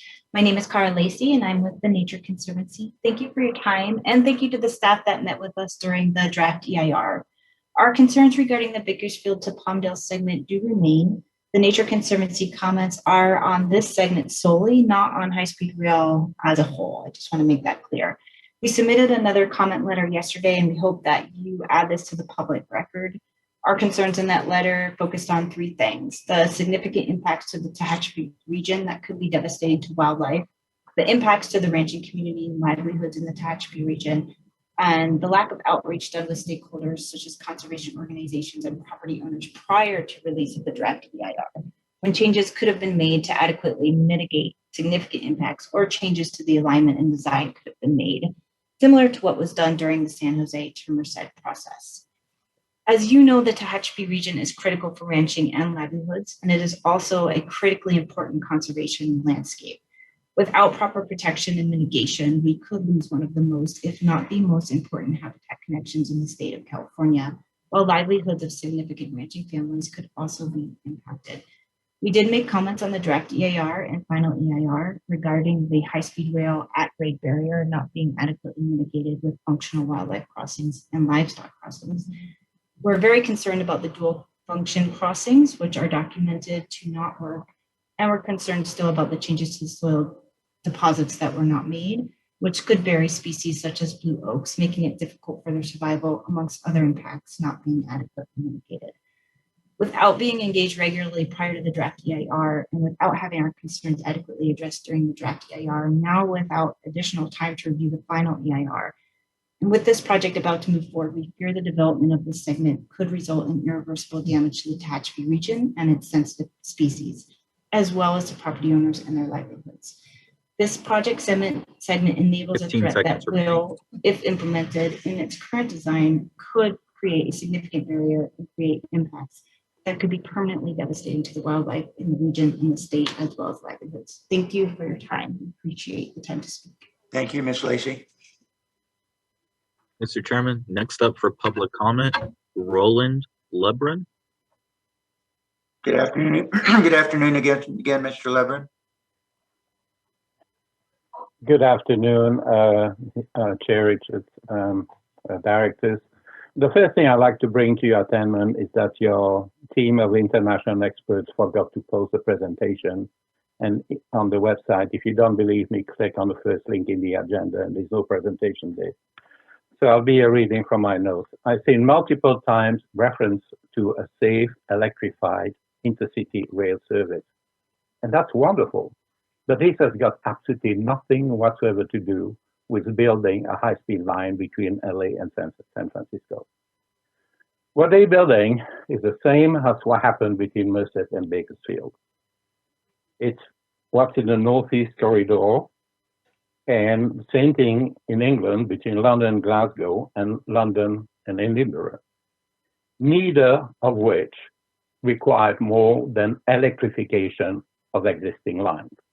This is how we're getting the job done. And then 30 years down the road, we're going to start extending our high-speed rail network and eventually get there probably in Scotland in the next 50 years. Now, with regard to the slides that show the alignments they studied, I-5 always was and will always be the correct alignment. But somehow, Parsons Brinckerhoff had absolutely no idea whatsoever how to build a base tunnel. And that's basically why they ignored that alignment.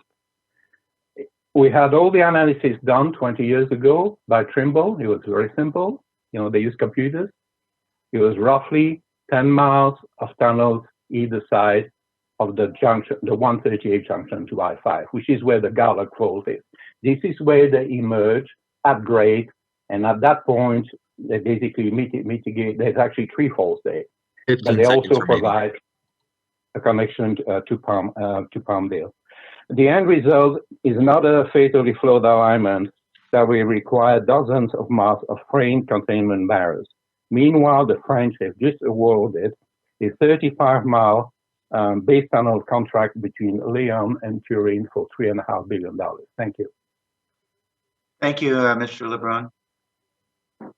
Mr. Chairman, next up for public comment, we have a Robert Ball.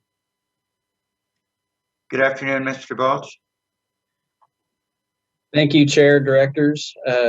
We support, I'm Rob Ball, Planning Director at Kern Council of Governments, and we support the finalization of the EIR, EIS from Bakersfield to Palmdale. We have reached out to authority staff several times since January to partner on the following projects affected by the preferred high-speed rail alignment. As mentioned in the presentation, truck climbing and passing lanes and the realignment of State Route 58 on the Tehachapi grade, future interchange at 58 and 223, the grade separation at 184 Morning Drive,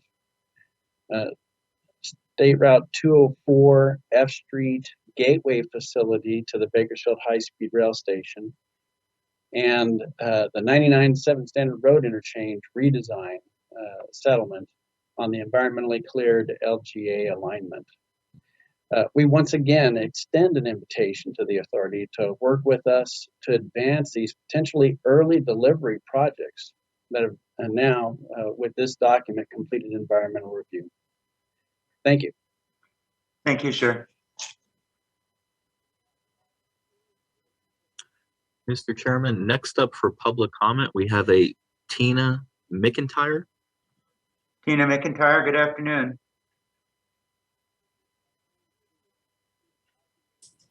Good afternoon. My name is Tina McIntyre, Vice President of Marketing, and on behalf of Cal Portland Company, I'm here to convey our strong opposition to the preferred alternative in the Bakersfield to Palmdale final EIR, EIS, and to strongly urge the authority to propose a new alignment around the Cal Portland Mojave cement plant. We have submitted an official letter to Chair Richards and the members of the board outlining our official position on this matter. The preferred alternative crosses through the middle of current and future mining operations at the Mojave cement plant. Our detailed review of the preferred alternative, as outlined in the final EIS, determined that it will result in severe financial, safety, and environmental impacts. Cal Portland is one of the largest businesses in the local community. The Mojave cement plant and quarries have been operating since 1954. We provide employment equivalent to 200 full-time employees and contractors. Under the preferred alternative alignment and necessary safety buffers, Cal Portland's financial impact would result in, at a minimum, $450 million in direct economic losses and up to a maximum of $1.7 billion. The effects of this revenue loss would not only affect Cal Portland, but also the workers at the plants and quarries, the Mojave community, and downstream customers. The proposed route is not feasible from an engineering, environmental, or safety perspective. The Mojave quarries are surface mines with active pits running approximately 1,000 feet below the surface. The preferred alternative calls for the construction of portions of the route adjacent to current pits and roads and through planned construction material stockpiles. The final EIR, EIS states there will be a 220-foot exclusion zone around the tunnel structures to provide a buffer from Cal Portland drilling and blasting excavation activities. But that zone is still well within the recommended safety buffer zone. Based on a third-party commission site 15 seconds remaining study, it is clear that an underground blast buffer of at least 600 feet is minimum, least conservative buffer zone, but Cal Portland contends that a more appropriately safety buffer zone would be 1,200 feet. Over the 2-minute limit. Thank you very much. We appreciate your time and we look forward to working with the staff. Thank you, and the staff with you. Mr. Chairman, next up for public comment, we have a JP Rose. Mr. Rose, good afternoon. Good afternoon, Mr. Chairman and members of the board. My name is J.P. Rose, and I'm a senior attorney at the Center for Biological Diversity. The center appreciates the need to create green transportation that moves us away from fossil fuels and toward a climate-resilient future. We see many benefits of high-speed rail, but it needs to be planned to minimize impacts to sensitive species and wildlife connectivity. Unfortunately, we're not seeing the necessary measures to minimize impacts with the Bakersfield to Palmdale section. We're particularly concerned by the impacts to sensitive species like mountain lions and the western Joshua tree, which are both candidate species under CESA. The project bisects the Tehachapi mountain range, the last remaining high-quality linkage area for statewide genetic connectivity for mountain lions and other species, and an important area for biodiversity and evolutionary processes. Yet there are only 39 wildlife crossings planned for 56 miles of at-grade barriers, most with unknown dimensions and locations. 5 of the so-called crossings are for roads where traffic and lack of habitat will deter many species from using them. As currently designed, the rail in this section will undermine the state's goals of protecting California's unique biodiversity. A science-based system of wildlife crossings designed for appropriate species would greatly reduce the impacts of the project, but that is not included in the EIR. We once again urge the board to delay approval and work with stakeholders to develop sufficient crossings and mitigation. We appreciate the many years of work by staff on this project, but believe more is needed before approval. Californians deserve a rail system that advances us toward a climate resilient future while minimizing impacts of the state's rich biodiversity. Connectivity for people does not need to come at the expense of connectivity for wildlife. Thank you for your time and consideration. Thank you, Mr. Rose. Mr. Chairman, next up for public comment, we have a Bart York. Good afternoon, Mr. York.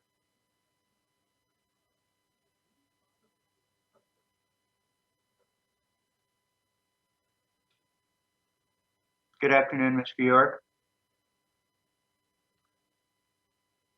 Mr. York, are you having technical difficulties with your audio?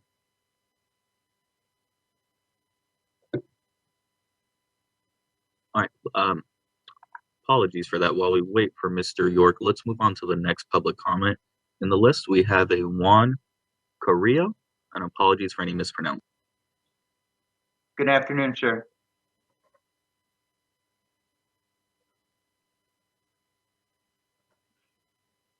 Mr. Carrillo? Juan? Good afternoon. Can you hear me? Yes, Yeah, sir. we can. Yes, good afternoon, Mr. Carrillo. Sorry about that. I think there might be a technical issue. This is Mike Behan, Deputy City Manager from the City of Palmdale. Thank you so much for allowing me to speak. We have submitted a letter of support for today's EIR, recommending that the board take an action to approve the EIR. And the one thing, we're hearing some testimony, I would urge the board not to delay this decision, to please approve this EIR as submitted. I think it's evident there's been so much work put into this document. Continue to work with us on the maintenance facility and the maintenance away facility, great separations in the streets in terms of design, operation. And I want to end with saying, we appreciate the partnership with the board and the staff. And, we've worked hard. There've been times when we haven't agreed, but we've stayed the course and worked through a wide range of issues. So with that, we urge the board to approve the environmental document from Bakersfield to Palmdale. Thank you. Thank you, Mr. Behan. Mr. Chairman, we're going to try Bart York another time.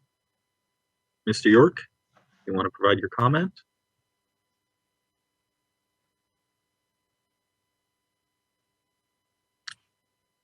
Mr. York, if you wish to provide your comment right now would be the time to do so.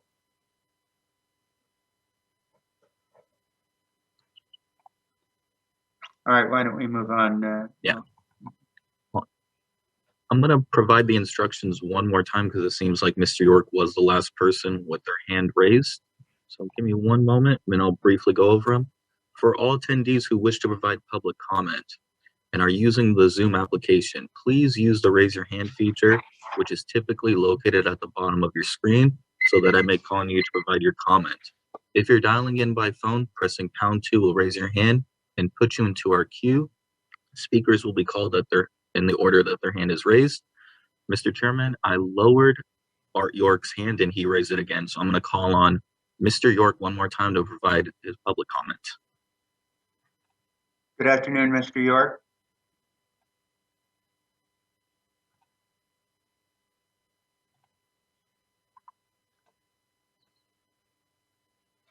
Mr. York, you just unmuted yourself. Could you please speak your public comment?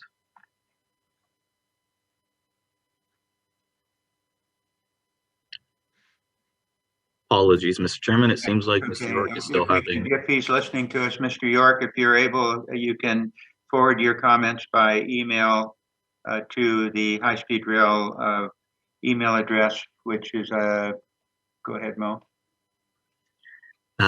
info@hsr.ca.gov. Okay, thank you. Thank you.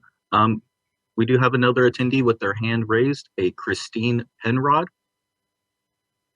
Good afternoon, Ms. Enrod. Hi there. Thanks for the opportunity. My name is Christine Penrod. I'm the director of SE Wildlands. I'd like to call attention to the fact that the Wildlife Corridor Assessment wasn't readily available for the public or CDFW even to reference while evaluating the draft EIR. And the NEPA and CEQA determinations with respect to wildlife movement were entirely based on the local permeability analysis, there's serious limitations with this analysis that reduce its utility to evaluate impacts on wildlife movement. First, it only considers the linear feature of the HSR centerline as a movement barrier. If the actual footprint had been factored into the model, the results and the impact determinations would have been significantly different. Second, the scale of the data is 30 meters, which far exceeds the actual size of a small 6-foot wildlife crossing. A pixel removed for each crossing to simulate a point of connectivity in the project with crossing scenario. Thus, all of the calculations about improvements with wildlife crossings don't even come close to approximating the real world. For example, the DEIR stated the WCA found a 2% increase in movement costs for San Joaquin Kitbox as compared to existing conditions. These calculations make no sense. For San Joaquin Kitbox, 80% of the least cost corridor modeled for the Tehachapi connection would be at grade, and 78% of suitable core and patch habitat for the species would be at grade. How can this possibly only increase movement cost by 2%? The FEIS explains the desired maximum at-grade section of no more than 1 mile between large 20-foot wildlife crossing structures and no more than 0.31 miles between small 6-foot crossing structures. But page 3.788 of the FEIS says the design incorporates 39 wildlife crossings, including 27 small, 3 medium, 8 dual use, and 1 overcrossing. No large 20-foot wildlife crossing structures are planned for this segment. All of the dedicated wildlife crossings together only provide about 192 feet of passageways across 57 miles of the at-grade sections. Further planned wildlife crossing features are being changed during design, build, construction, and other segments.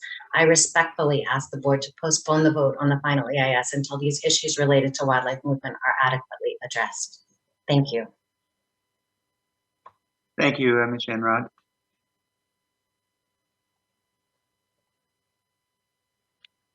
Mr. Chairman, none of the attendees are currently raising their hand, and we have not had any new attendees join after the instructions were repeated. All right, thank you, Mr. Secretary. I'm going to just see if I can see any hands raising, but do any of the board members want to take like a 5-minute recess, or are you prepared to go ahead with your comments? If you could just raise a hand if you'd like 5 minutes or so. Yes. Okay, then what we'll do is 5 enough, Director Shank? Okay. Yes. All right, then we're going to recess for 5 minutes, and that would put us back. It's 1:02, so why don't we just make it at 1:10? Thank you. All right, thank you. Our board meeting, and I noted Director Shank, before we went to public comment, I believe you had your hand up. Is there something? Did you want to make a comment? Well, I want to make it in context of all the director's remarks. Are we at that point now? Yes, we are. Okay, well then I'll kick it off. First of all, let me just go ahead and stick with the script for a second, and then I'll let you go. Okay. Okay, and I want to invite my colleagues on the board to identify if there are any issues raised in either the staff presentation or public comments that you would like to have staff address further.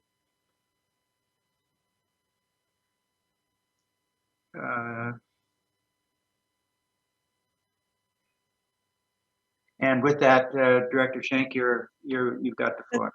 Well, thank you very much. First of all, I just want to thank the entire staff. This was one of the best presentations that I have had the pleasure of listening to. It was well prepared, it was organized, it was substantive, and to me had the right tone. My great concern, as staff knows, was making sure that we, because the staff represents us on the board, that we make sure that the public knows, that the communities know that we listen carefully and we really take to heart their comments. And from the number of community meetings and the input, I think that was well achieved. Before I get into my specific comments, I also want to thank the mayor of Fresno for what he said to the president. I can't emphasize enough how important it is for the president, the White House, the decision makers in Washington to hear from our local leaders and our local public officials about the support that there is for this particular project as we look to the infrastructure funding bill hopefully becoming law. Very quickly, as to the specifics, the issues about wildlife, the wildlife crossings, which I had discussed with staff. I know that we're going to be getting some feedback on that tomorrow. The Cal Portland cement opposition, I know hopefully we'll get some more response on that. But what I want to make sure is that if there are unresolved community issues, that we know about it. I mean, I have been through this process for 11 years and have heard a lot, but I want to make sure that, for example, in the area of housing displacement in the community, that has been addressed, and that to the extent necessary, we bring in other agencies such as the Department of Housing to help in mitigation in that regard. So those are the issues that are not new to the staff of what my interests and concerns are.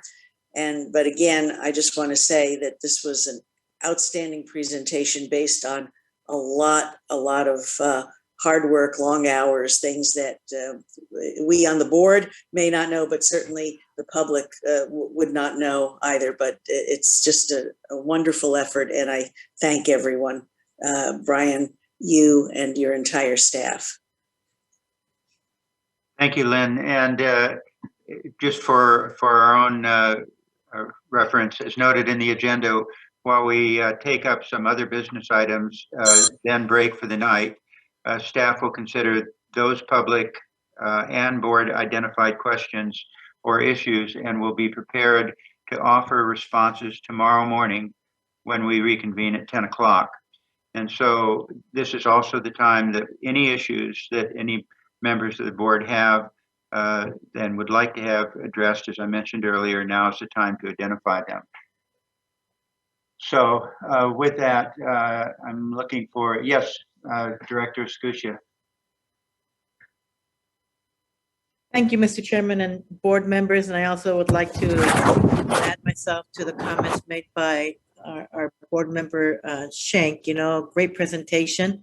I really, frankly, had even a great time in the private briefing when I was discussing with Serge the issue of wildlife and the importance of the mountain lion. And I think Serge was very surprised at how much I knew about those wildlife crossings, because we actually have done a lot of those. Well, we're trying to do some of that when I sat as a board member of the Santa Monica Memphis Consolidated.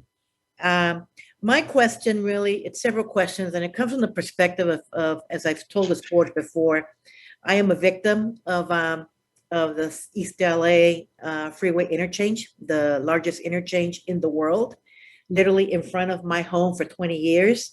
We had a chain link fence because at that time, Caltrans did not think we were worthy of a sound wall. So we only had a chain link fence, which the kids would obviously, jump the fence, do whatever they were doing, and then literally just down the embankment was the Pomona Freeway. It took 20 years before we finally got a sound wall.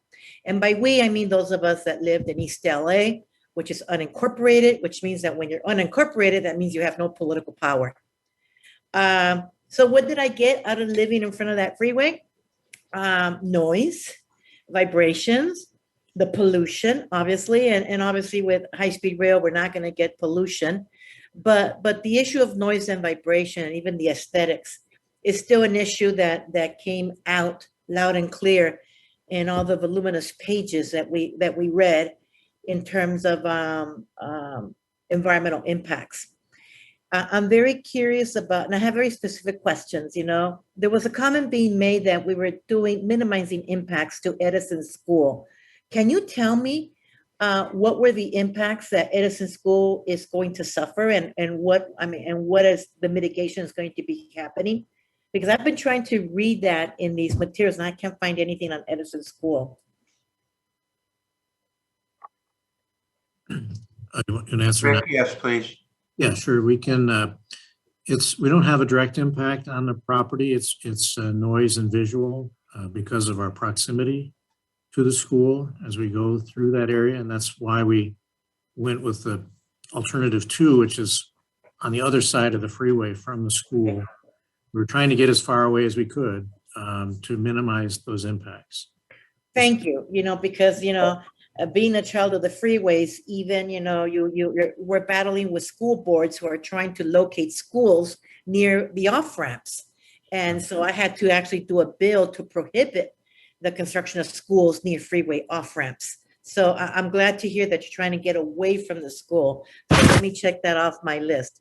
Next question I have is because, as I've said before, my family avoided literally by the street, not being relocated, because of the Pomona Freeway. So I know that there has been, there's expected to be displacement. How many families are we talking about here that are being displaced in total? Both in Northeast Bakersfield, Edison, Lancaster, and Palmdale. Those are the 4 EJ communities that you have identified. I would like to find out how many families you anticipate are going to be displaced by this project. I can answer very quickly right now, but in fairness to your question, we'll provide a thorough answer. We have total distributed along the alignment, approximately 591 residences and 596 businesses. The majority of which are in Lancaster and Palmdale, and we have a detailed breakdown to that. So in our presentation tomorrow, we'll have the detailed breakdown and describe how displacements or relocations occur throughout the alignment. Thank you, Serge. And now that I have you, because I know that we had such a great private briefing talking about the mountain lion, there are some letters as well as some comment from some of the nature conservancies claiming that we do not do enough to mitigate and protect the animals and the biodiversity, nature of California. How do you respond to that? We think, quite frankly, we agree with the concern that this is a highly sensitive area that needs to be protected. And we have set out from the very outset to do our very best to identify migration corridors and to develop an analysis where the alignment could affect that. So there's never been any question that the Tehachapi Mountain Range is a critical movement corridor for a number of wildlife species.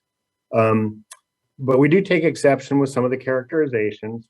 There's some references that almost 75% of it is at grade, which is an impenetrable barrier. But that is actually interspersed with sections that are in tunnel, on viaduct, and with wildlife crossings. And so it creates a dramatic improvement to the permeability of the overall alignment. And this is another area where we can demonstrate through the scientific analyses. We used a least energy cost analysis to show where movement corridors are preferable with various wildlife species. And then how we located crossing structures to accommodate the needed movement.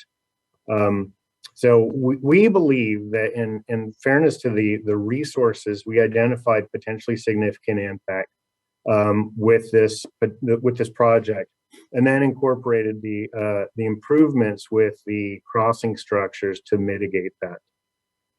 But again, we'll provide a detailed presentation regarding how that analysis was done, and then present that in our presentation tomorrow.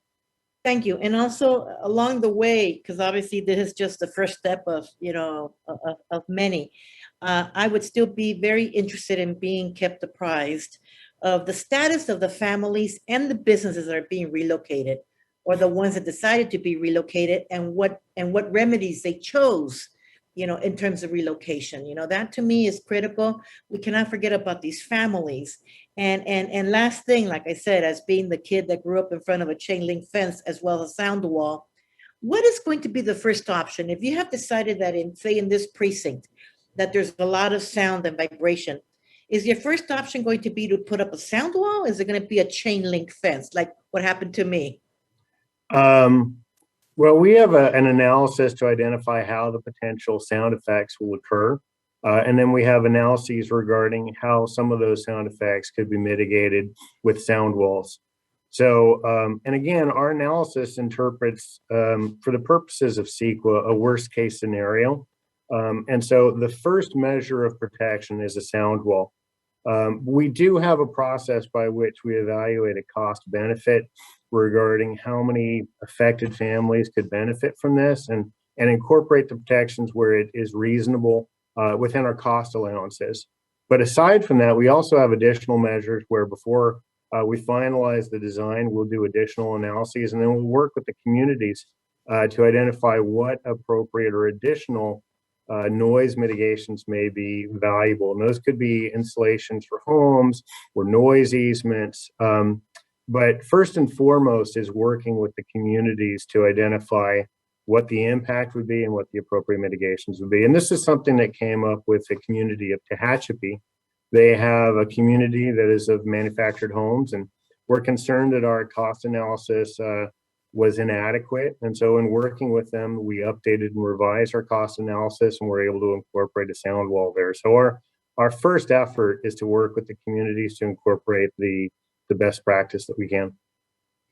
Thank you. And then one last question, Serge. The lady from the Conservancy, I think her name is Cara Lacey.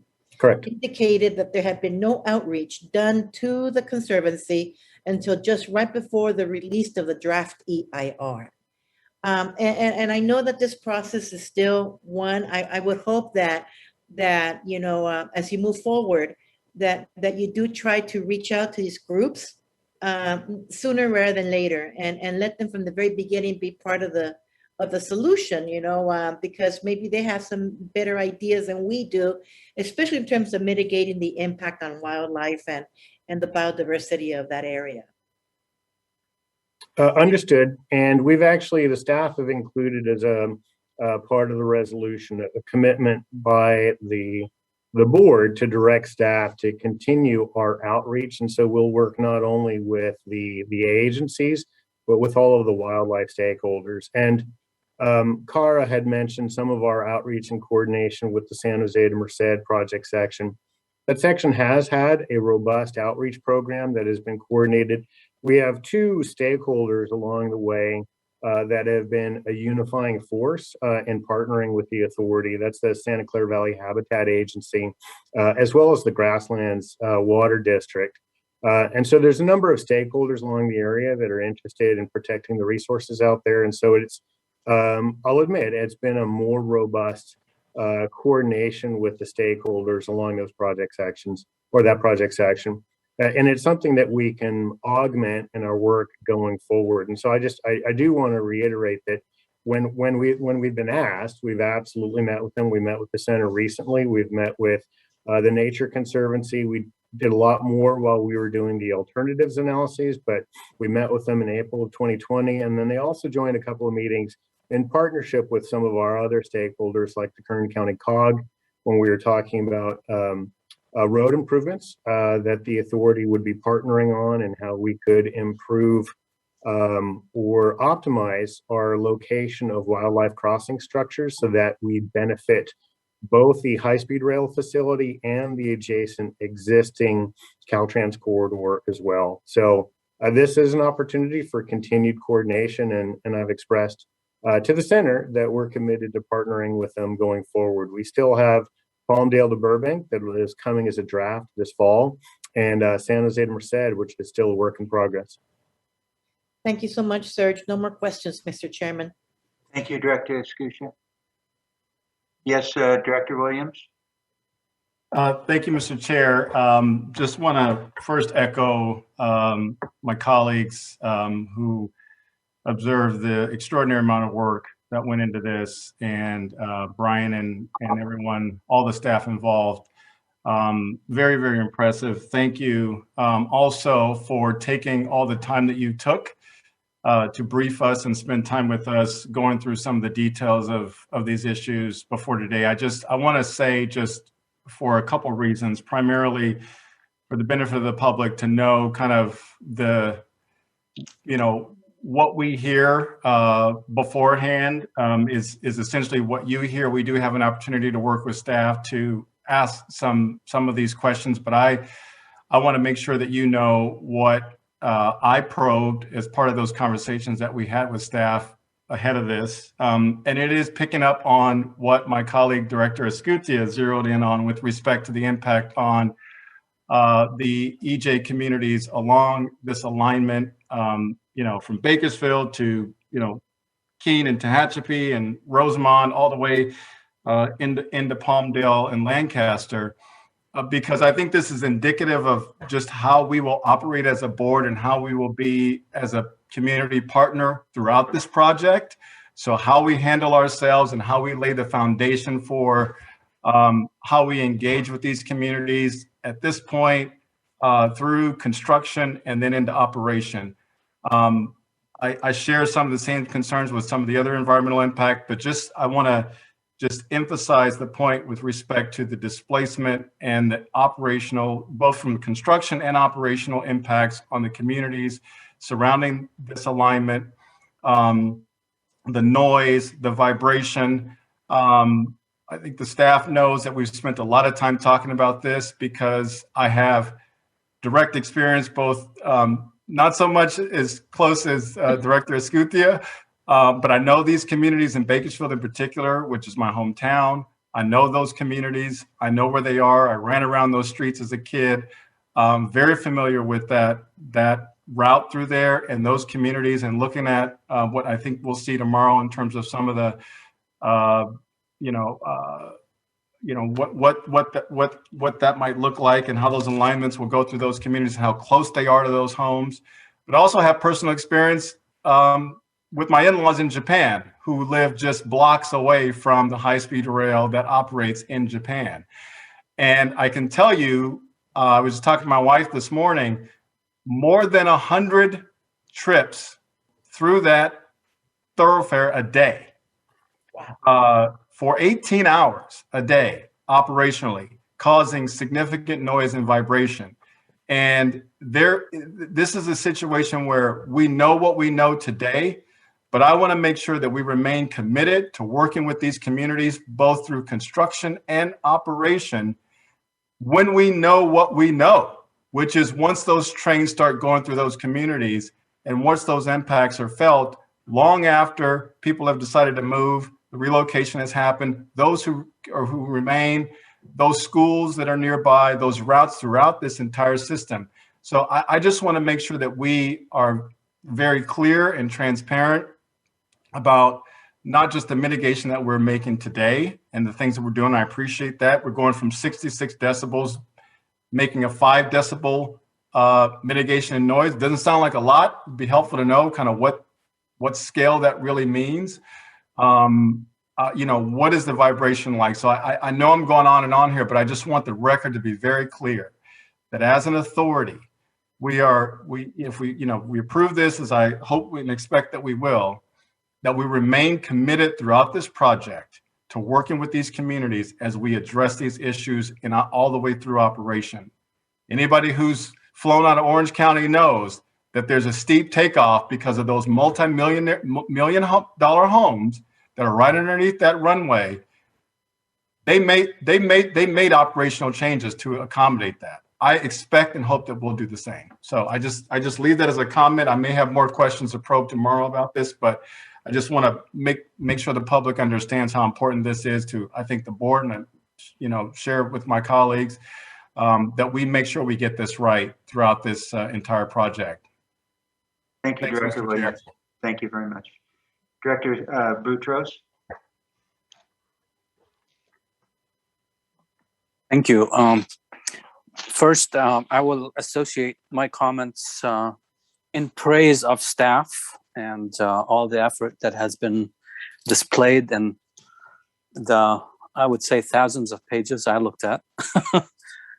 So there's a lot of information that has been put together, yet there's a lot of information to digest and understand. So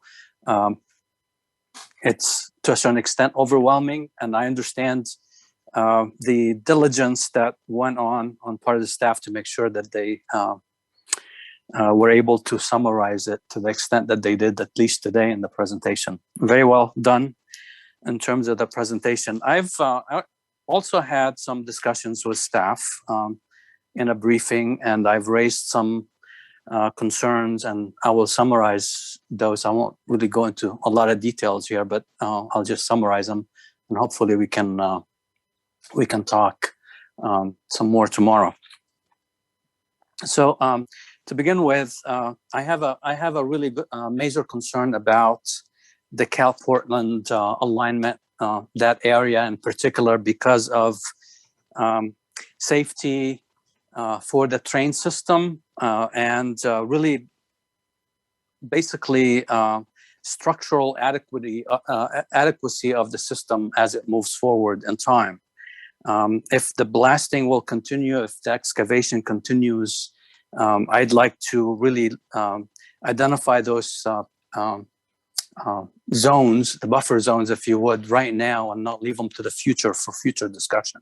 Because anything we do, anything that we approve today is really going to be essentially setting this project forward with a budget and a particular schedule. You know, I know the budget is going to, fluctuate over time, but I think there's a potential that the budget will fluctuate greatly because of what may or may not happen on the Cal Portland property. So I think that area needs to be analyzed further, and I think there needs to be more, honest discussions, more effective discussions with the property owners to make sure that we're on the same page, at least in the same book, I would say. I think right now we're too far apart. So that, in my opinion, really needs to be addressed. We do have, aside from the blasting and the mining, there's a fault line nearby which really exasperates the issue. And I think collectively those issues need to be tied together, and a solution proposed that we will be able to stand by moving into the future. Because at this point, I don't really believe we have a solution that is satisfactory to everybody concerned. So I'll put that on the table for further discussion, hopefully tomorrow. I do have other issues really related to the cost analysis, and this is one area that may impact the overall cost. But generally speaking, there's a lot of commitments in the mitigation measures that would commit the agency to expenses that are not really identified. So a lot of mitigation measures may result in additional expenses or delays to the project. As an example, there are a lot of schedule constraints as a result of the mitigation measures that are being proposed. Whether, I can cite many examples, but I think staff is a lot more familiar with those than I am. Those schedule delays will absolutely impact the overall delivery of the project, both in schedule and in cost. So I think those need to be reevaluated a little bit. We may be actually being a little bit more, I think, liberal and promising to do a lot of things that we may or may not have to do.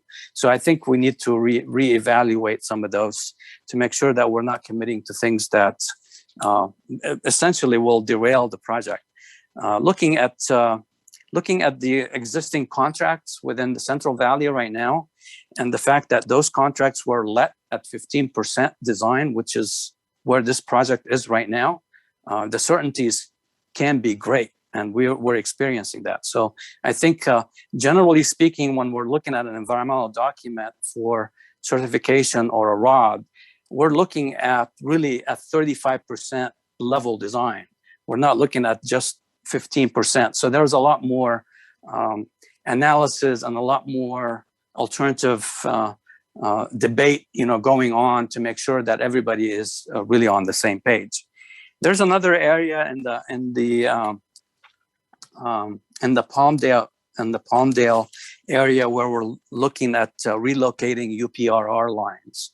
And I am not really sure whether UPRR would agree to those and whether you have actually sought some sort of a preliminary agreement with them. Because if those lines are not relocated, then your entire proposal may not move forward in a timely and cost-effective manner. So just to kind of really summarize it, there's a lot more I can pick on, but I'm not going to. Generally speaking, there's impacts on cost, there's impacts on schedule, and there's impacts on really more livelihoods of businesses and operations of lines like UPRR or highways in some sense. So I want to make sure that we're really kind of moving forward with an understanding of what all these impacts are going to realize in terms of cost and schedule. And if this project can benefit from some additional time to assess those issues, I think it's only fair that we put that on the table, so we're not diving head first, blindfolded, without really looking at all the issues that may impact us. Thank you, Mr. Chair. Thank you, Director Boutros. Director Miller, or Vice Chair Miller. Thank you, Chairman. I wanted to, first of all, thank staff. I think you did a great job, and both in the presentation here publicly and also the one that I had with staff was very informative. And I feel that there has been a lot of work done. So my comments are going to be very short. I also echo the comments of the previous, my previous board members about a little bit more information on the wildlife crossings. We understand that's an impact, but I do think if you talk to us more about where we are going, where we're tunneling, and the ability of overcrossing there, I think that gives a more complete picture. The Kit Fox kind of issue, I'd like to know a little bit more about that in terms of the percentages that the speaker was talking about. Portland cement was also a concern of mine, as Director Boutros mentioned. I'm familiar with aggregate. I just don't understand, and hopefully tomorrow you can answer the question about this blast and vibration issue. I mean, if they're really tunneling 1,000 down and blasting, that's one thing. If it's a typical aggregate, concern, that's a whole different thing, and I'm not as concerned about that if it's surface aggregate, but I'm assuming that you'll be able to answer that tomorrow. Then finally, just on the ombudsman, I think that's a really good idea for our disadvantaged communities. I'm thinking that's what that was referred to, but I'd like to hear a little bit more about that tomorrow. And I do agree, I forget who said it, that in relocation, you really want to continue that effort beyond the handing over of money or the relocation, because things do come up once a project is completed that you might not have anticipated. So I'd like to just hear a little bit about that continuation of community involvement by our project. And then finally, on mitigations, I do think sometimes we know we need mitigations. We always don't know specifically what might be the best. And this is really for legal, about just making sure that our as we get into a project, if we find something that's more efficient and more cost efficient, cost saving, and yet still gives us the same benefit, that we might be able to switch on some of those mitigation measures. So just something language I've put in mind. And that's it for me. Thank you. Thanks, Vice Chair Miller. Any other comments, questions? Director Perea. Yeah, thank you, Mr. Chairman. I'll echo a lot of my colleagues have said. Brian, a great job on leading your team to a pretty great presentation. And like you said, after 11 years of work, this is good. This is good for the state of California. And as a board member, I'm proud to be a part of supporting moving this on to the next step. I just wanted to echo Member Escutia's and comments and others' comments regarding the EJ communities. As I'm sure you're hearing loud and clear, that's going to be very important to us. And just ask staff as they're going through their work. I mean, look at these communities as if they were going through Beverly Hills or Brentwood. I mean, let's take care of these folks, with that kind of mindset in mind. And it's just important that we mitigate as much as we possibly can. And the other comment I'll make is and I'll connect it to what we're doing. As you all know, we had an ongoing issue at Road 27 here in Madera. And I want to thank our regional director, Garth Fernandez, and assistant director, Tony Tinoco, because just a few short months ago, we were asked to come before the Madera Unified School Board to ask when that crossing would be open, because the school year began last Monday. And to their credit, just in speaking to Mr. Fernandez this morning, that crossing will open this Friday. So thank you, Brian, for the attention you gave to it, and of course that Garth has. But when we were looking at, again, possibly opening in maybe late September, we sat down with the prime and really worked through a schedule to get it open as soon as possible, and they did. And the reason I made that comment is twofold. One is just to thank staff for the great work that they did to get it open, but also to remind us as we're moving forward now with these next legs of the projects, that when we give dates to begin construction and to deliver those projects, that we are fully ready to go, so that we do not have the types of issues that we had on CP1 for a variety of other reasons. And I know we will. So thank you, Brian, for your leadership and leading your staff forward. And I look forward to continuing this journey. Thank you, Director Perea. Any other comments? I have a just slight comment, Mr. Chairman. Yes, At least for tomorrow's agenda, will there be time during the agenda for us to discuss other issues? Well, there's always time for the board to do what it would choose to do. The challenge will be that if there are other issues that are raised tomorrow, we haven't been able to give staff the time to either investigate it and to those issues and then to respond to them. The only reason why I'm asking is because the mayor of Fresno indicated that he, I think, had spoken to President Biden about the project. And obviously everybody gets excited about this project. But at the same time, we have an obligation, I think, to show to the federal government that we are ready, for that federal investment. And so I think that a way to show our readiness is for us to jumpstart the investments in the bookends, both for Southern California as well as Northern California, and actually expedite that type of investment so that the feds see that we're ready for this. And I really would love to discuss this in further detail. So that's my preview of my question. Okay, thank you. And as I know that I'm sure that all of you and Martha, I know for sure you've looked at the legislation that's moving its way through the Congress. What I think that what you see there are different. It appears to be several buckets of funds that will support different sorts of things, and so I'm sure that every locale, including everything that our team, Brian Kelly and Brian Annis, are looking at up there, are to identify which ones high-speed rail can qualify for.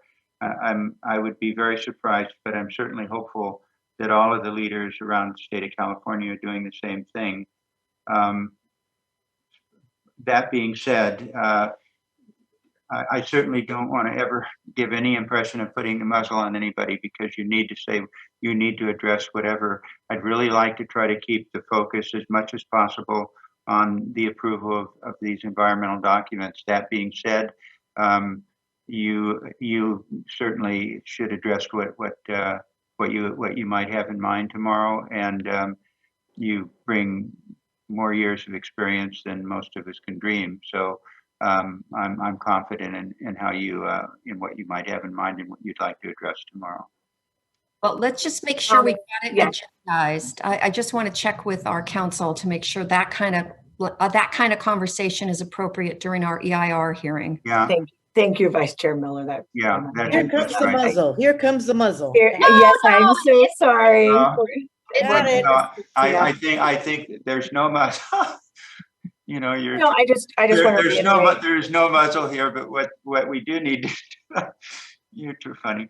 We do need to make sure that we abide by basically the rules that we're operating under in terms of approving, evaluating and acting on environmental documents. So I don't know if what we can do is we can certainly, well, there's Alicia, that's who I was looking for. Mr. Chairman. If you're prepared to respond to that right now, or you'd want to talk with our colleagues over at the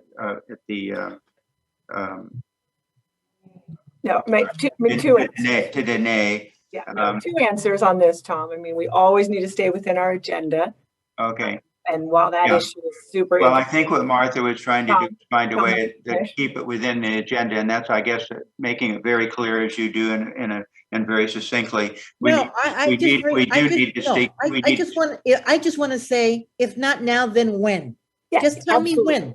Yeah, so we can agendize.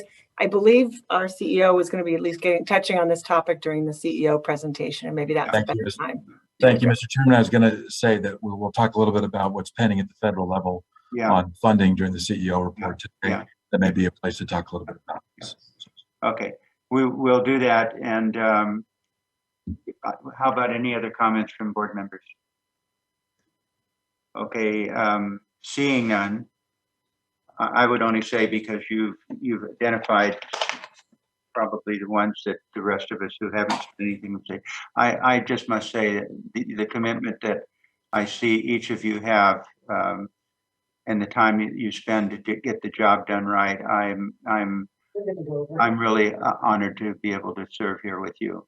And I thank each of you for your concern and your interest and the hard work that you have undertaken for the big pay that each of you receive. So, Mr. Chairman, is it time to make a motion to move this forward? No, we can't. This is tomorrow, Henry. Yeah, this will all be there. There's additional work to be done tomorrow before it comes to us for action.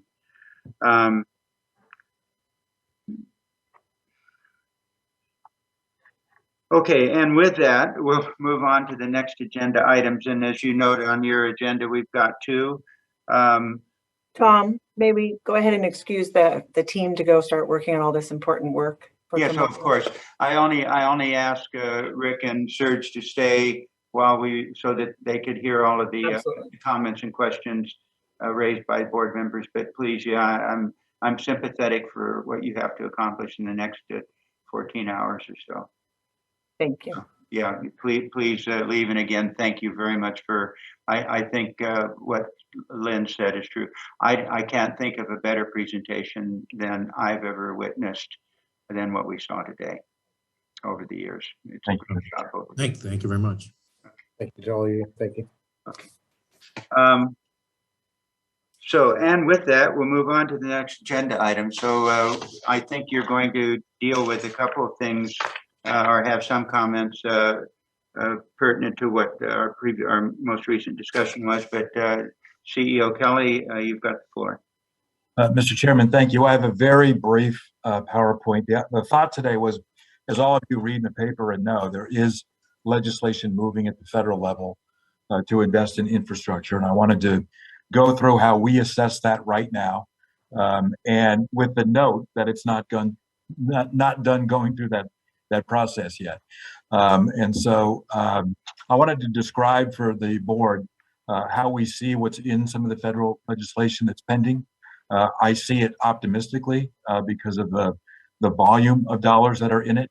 And while certainly we'll be in a competitive mode for those dollars, the reason that I push the board and push the staff to drive the approval of environmental documents is so that we can move to the next stage of the project development up and down the state of California, statewide, and we could access federal funds or other funds to help us move the project forward.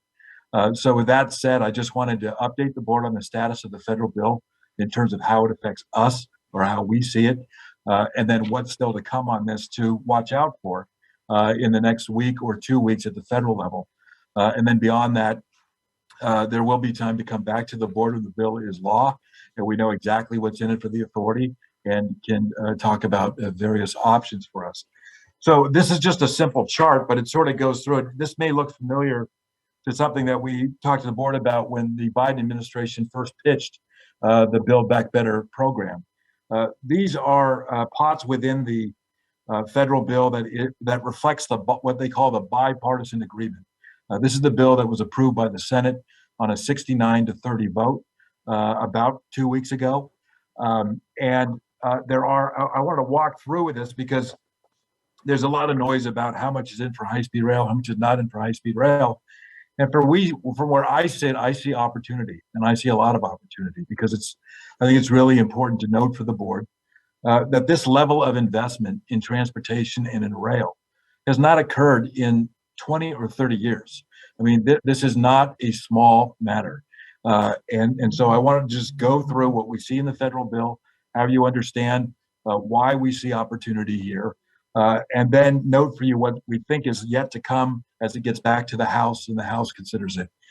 But there are 6 different competitive programs here that are getting substantial sums of money in them that we compete in today and that we will look forward to competing in going forward for high-speed rail money. The first is a program called the National Intercity Passenger Rail Program, and it's for high-speed and intercity rail expansion projects with an emphasis on speed, time improvements, electricity improvements, and clean options for passenger rail improvements. The bill that came out of the Senate has $12 billion in it that's appropriated in the legislation, which means those dollars can be used by the executive branch agencies to make available to applicants immediately, as well as an additional authorization for $4 billion more, totaling $16.1 billion over the course of the next 5 years or so, for funds that are either available to the agencies now to use or will be through future congressional appropriations. So the authorized number means it does take a future appropriation to the legislature. The appropriate number means it's appropriate in the bill. But that's a $16 billion pot that is essentially mirrored on the same pot that we got our original federal funding from. And so we look at this and say this is a pot that certainly we will compete in, and we will be prepared to seek federal funds in. The second one is called the CRISI grants. This is a familiar federal pot that's focused on capital projects that improve passenger and freight rail transportation systems in terms of safety, efficiency, and reliability. Again, we have been supporters of CRISI grants in the past, and we have worked with local agencies to apply for CRISI grants in the past. This bill appropriates $5 billion for that program, authorizes an additional $5 billion, and for a total $10 billion pot for elements of our project that we may be able to align with the CRISI grant program. Again, this is for capital projects that improve passenger freight rail transportation systems in terms of safety, efficiency, reliability. Things like grade separations are in this program. There is a new federal program that is brand new in this legislation with no history, and it's the National Regional Projects of Significance, also known as the Mega Project Fund.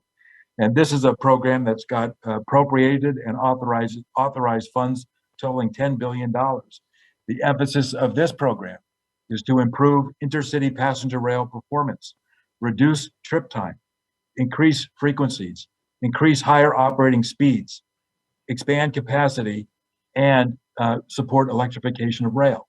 And again, this is a new pot. There are all kinds of mega projects that can participate in this.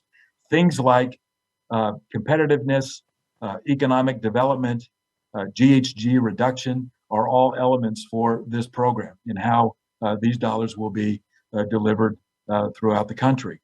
But again, this is a $10 billion federal program that's pending in the the Senate bill that passed 4 projects that certainly we look at this and say we are primed to compete for and expect to.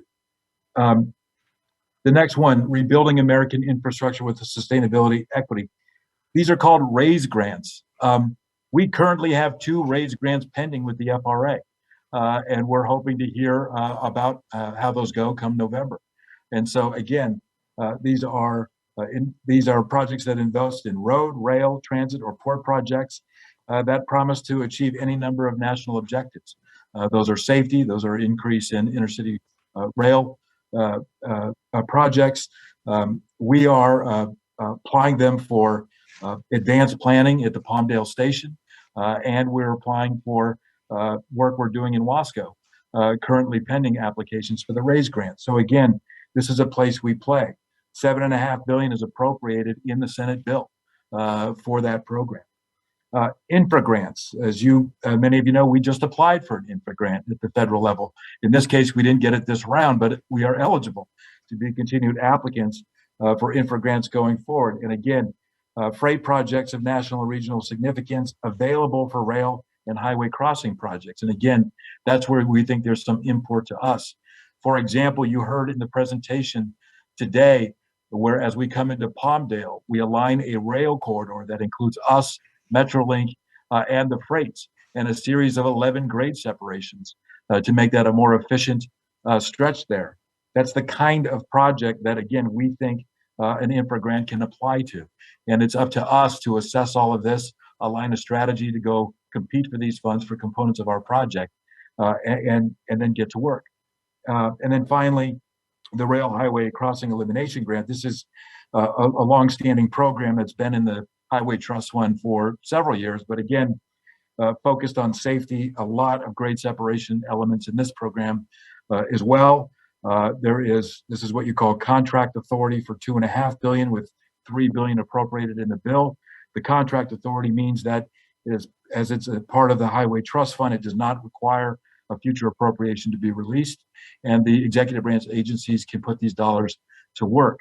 So again, in total, we're looking at 6 competitive pots here with different sources of funding that are available for elements of our project and core elements of what we do.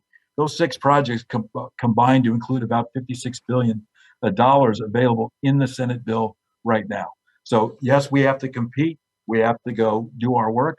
And what I want to say to the board is I think we are well positioned to do that. And there are some pots that are more favorable for specifically what we're proposing to do, and some that are better for components of the project, like grade separations or other things. And so I first wanted to lay that out for the board, and then I wanted to lay over that this is the bill that passed the Senate. The leadership in the House is calling back the House members next week, starting on Monday, August 23rd. And there are 2 things going on that I just think the board should be aware of. The first is this Senate bill is now in the House for action, and indications are that the House leadership will not act on this bill until they at least passed a budget reconciliation bill that is a larger bill to deal with other infrastructure items. But just yesterday, Peter DeFazio, who is the chair of the House Transportation and Infrastructure Committee, said he was going to use that reconciliation process. He wrote a letter to all of his colleagues.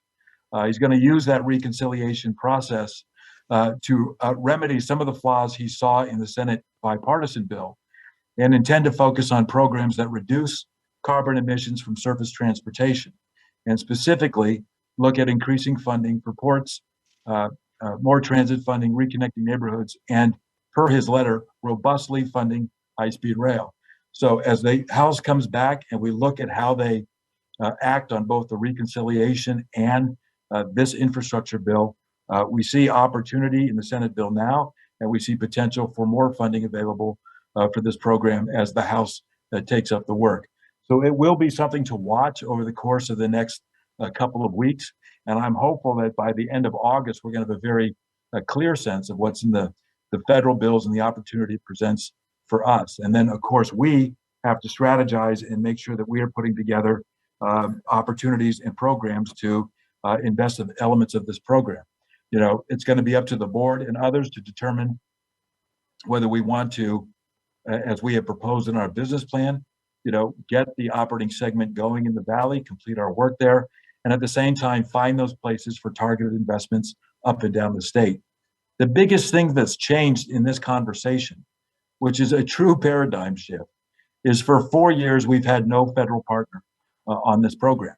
Not only not funding transit or high-speed rail or really any infrastructure, but also being aggressively against it. And what we're seeing in the new administration is a massive change that says not just are we for these things, but we're putting major investment on the table. And you heard the mayor of Fresno earlier today. I really appreciate his call into the board. I thought that was very informative. But he talked about what the president said to him about investment in infrastructure and high-speed rail. And I think there's great opportunity in front of us here. And I'm looking forward to getting to work on that and strategizing with the board on how we can bring these dollars to use for this project. So I think it's encouraging what we're seeing, and extremely encouraging as the House comes back and takes up the work. And we'll just have to see where it ends. But again, I'm hopeful by the end of August, we'll all have a clearer picture of this. I'll pause there. I'll move to the next part, but I'm happy to pause there and discuss this or answer any questions about this from members. I have a question. Yep. If I may. Yes. And I think it's relevant, so I don't expect a muzzle. Obviously, there's great opportunity here for us to really be a partner with a federal partner that's invested in this. So that's great. So I would think that there's money that we never anticipated 4 years ago. So now there's a potential for some money. Can we get maybe a new set of a refined analysis that perhaps tells us which projects in the bookends are just might be ready to go and perhaps qualify for some of this federal funding opportunities? I think that's a strong message that we need to send as an authority to the entire state. And when I'm talking about bookends, I mean basically, let's start talking now really seriously about expediting the schedule. I know that in the business plan for 2020, you identify some money, if I remember correctly, for I think it was for preliminary engineering for both Southern California and Northern California. And for Southern California, if memory serves me right, it was for preliminary engineering from Palmdale to Burbank. I mean, I would even take it further. I would say Palmdale to Anaheim, as well as whatever you need to do up north from the Transbay to the peninsula, in order to just send a message to the feds that we're willing to expedite these bookend projects for funding, hopefully from them. Or hey, maybe you, Brian, can release some money and fund those bookend projects, and we backfill it with some federal funds that we will expect. But well, I think we have to go through the intellectual rigor and totally reanalyze everything with all these, with the refinements that are necessary. I just want to send a message to everyone that this is a statewide project. Yeah. So if I could just respond to that, I think the best way that I think we respond to this and show that this is a statewide project is that we advance the important work that's in front of us in each of the segments that are in front of us. We need to get the environmental work done. We need to advance the design work in those areas, because that is how you get those segments refined. It's how you get them configured, and it's how you get them ready for funding. And it's how we understand exactly how much funding they're going to need. So yes, my short answer is this federal largesse does provide opportunity for us to do more sooner, be able to advance the work as we go through the environmental documents, finish those, and advance the design work in all segments throughout the state in a more expedited way. This potentially provides resources for us to do that. And so I think that's good. The only area where I think there may be some pauses, I think, that's still going to take time. And the question is, do you want to get something operational somewhere sooner? And I think we still want to try to advance both. The fact of the matter is, we are building assets in a part of the state right now that we should complete and put to use. And the proposal in the business plan reflects getting electrified high-speed rail moving in California while we expand the work. What the federal bill says is you can not only do that, but we could probably expand the work statewide quicker as long as there's more federal dollars on the table. So the opportunity is exciting. We are watching this extremely closely at the staff level, and so that we can come back and work with you and legislative folks and others about how to react to what's going on at the federal level. But I'm optimistic about what I'm seeing, and I'm encouraged that we can do more. And bottom line is, more tools are better, and they are trying to provide us with more tools, and I think that's extremely helpful. But Tom? Yes, Ernie. One of the things that is troubling me is the fact that what we're looking at is having projects ready. We're going to be competing against other parts of the state, other states across the country for these funds. And if we don't have something ready, why would they give it to us? Why would they take another chance on us? So we need to do that. I mean, I agree. I think that Martha mentioned the 2020 business plan page. I think it's page 93. We're talking about putting about $600 million into Southern California and Northern California. And we could use some of those dollars, shift them maybe, to get some of those bookends ready so that maybe we have a better competitive opportunity to win some of these grants. And I think that's where you were going, Martha. I think in some ways we're saying the same thing. I mean, I am bullish on using federal funds to advance the design work up and down the state. I think it's important to do that so that we can define what's there, configure it, understand right-of-way needs, do all the things we need to do, and get the projects closer to ready. The first step in that is completing the environmental documents, and we have to do that too. But some of the language that came out of the federal transportation funding bill had a particular emphasis in urban areas. So you can bet that they're going to focus on those areas. Absolutely. We need to be sure that we're there. Amen. Okay. Brian, do you want to go on to the rest of your I'm sorry. Just really a quick request. Brian, do you mind sharing that table with us? Oh, absolutely. Of the funding? Yes. Thank you. Yes, sir. Go ahead, Brian. Okay. Moving past this, again, just a reminder to the members, we want to collectively be paying close attention to what's happening in Washington over the course of the next couple of weeks on this issue. Moving to the next, just a look ahead quickly to things that are coming up. In September, we'll do a Labor Day jobs update on the program. We have a new sustainability report coming out. I think most of you have been around long enough now to know this is an annual report that we put out, and this will be out in September. We'll be presenting it to the board in that month. I want to flag here that in October, you guys may remember in May, I personally presented a construction update for each of the CPs on this program and on this project. I thought it was well received by the board, and one of the board members in May asked if we could do this quarterly. And so the next update I will do on that will be at the October hearing, which is coming up to update the status of each of the CPs as well, similar to the presentation that was made at the May hearing. So again, I just want to follow up that we continue to do that. And then also we have been on course, and this is of course subject to what's going on in the world of public health, but we have been on course to date to get back into in-person meetings in October. And we are still working on that, but I wanted to flag for folks that that's something that's been the direction we've been heading, but we're all watching carefully what's going on with the rise in different variants of COVID. And obviously the state and agencies of the state of California will be guided by public health and health issues. And so I just wanted to flag these as sort of the look ahead and things that are coming up for us here. And with that, Mr. Chairman, I don't have much else, and I will share with all the board members the chart on that federal funding document. All right. Thank you, Brian. Thank you, Mr. Chairman. All right. The final item on our agenda is just a summary of finance and audit this morning.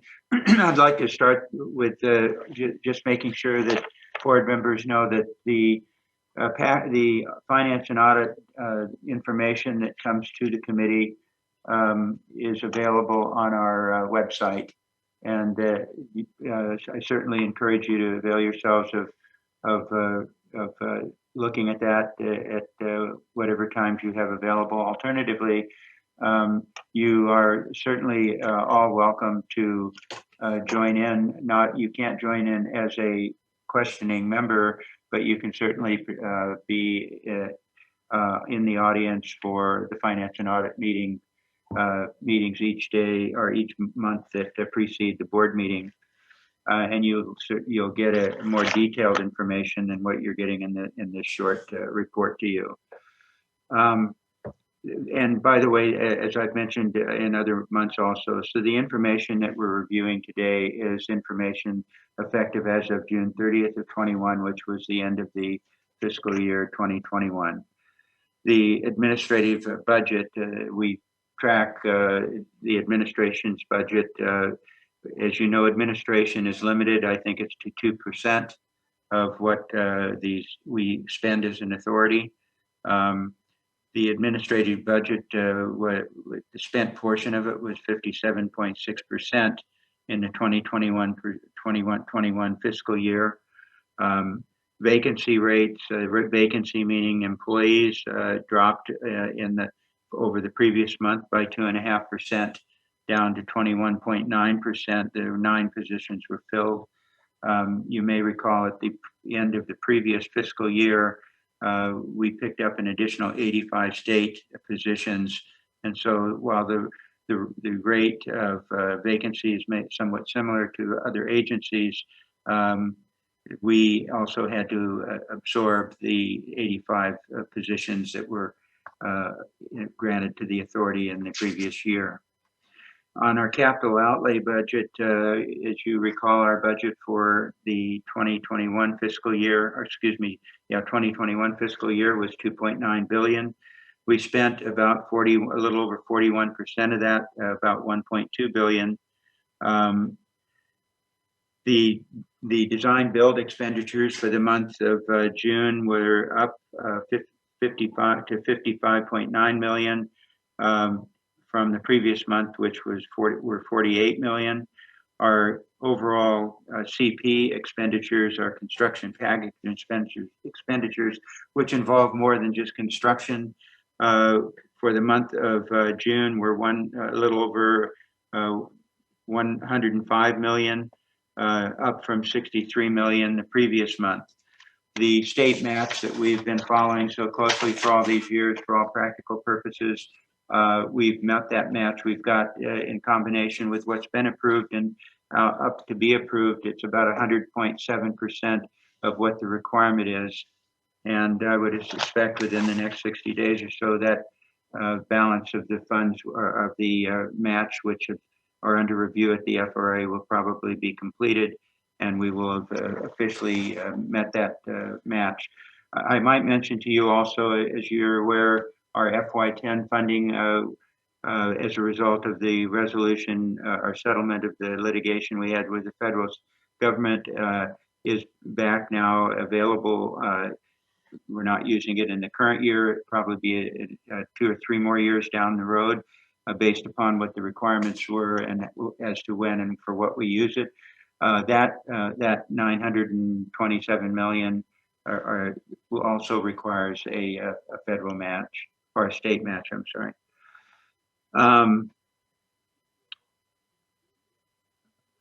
In terms of our small business utilization rate, it's the first time I've seen this in several months, but we actually increased by 0.3% up to 22.6. Included, we've got 626 small businesses actively working on this project.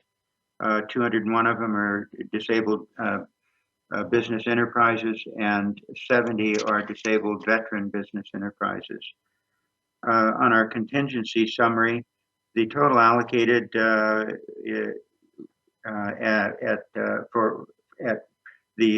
since we did the last budget is 3.593 billion. What's been authorized is 2.135 billion.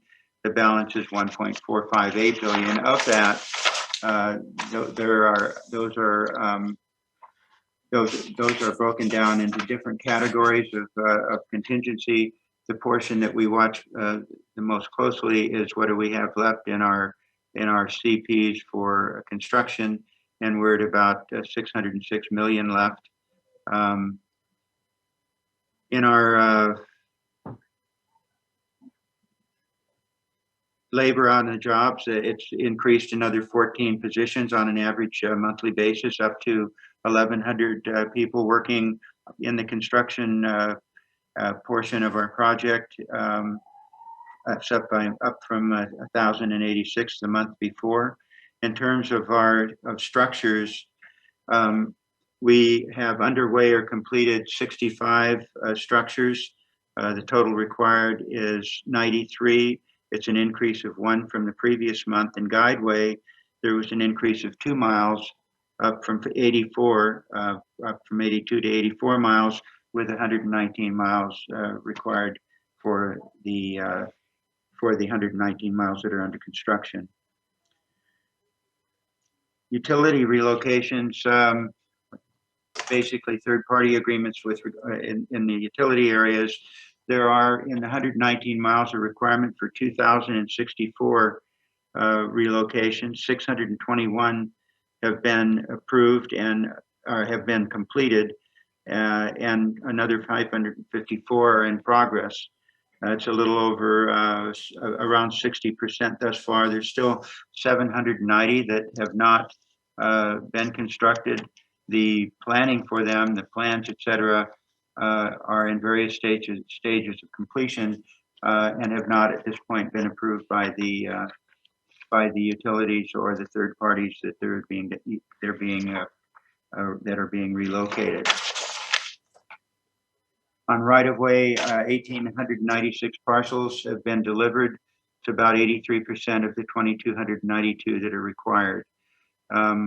There is additional work and information that has been requested last month by Director Gilmetti that I'm hopeful that at our next meeting in September, we will have perhaps some additional information as right-of-way relates to cost and schedule. With that, I think I'm going to stop unless any members have any additional questions. Seeing none at this late hour, we will now recess for the first day of this two-day board meeting. This meeting will reconvene tomorrow morning at 10 a.m. Thank you all very much for your participation, all the work and reading that you've done, and we'll see you tomorrow at 10 o'clock. Thank you. Okay, take care. Thank you. Take care, everybody.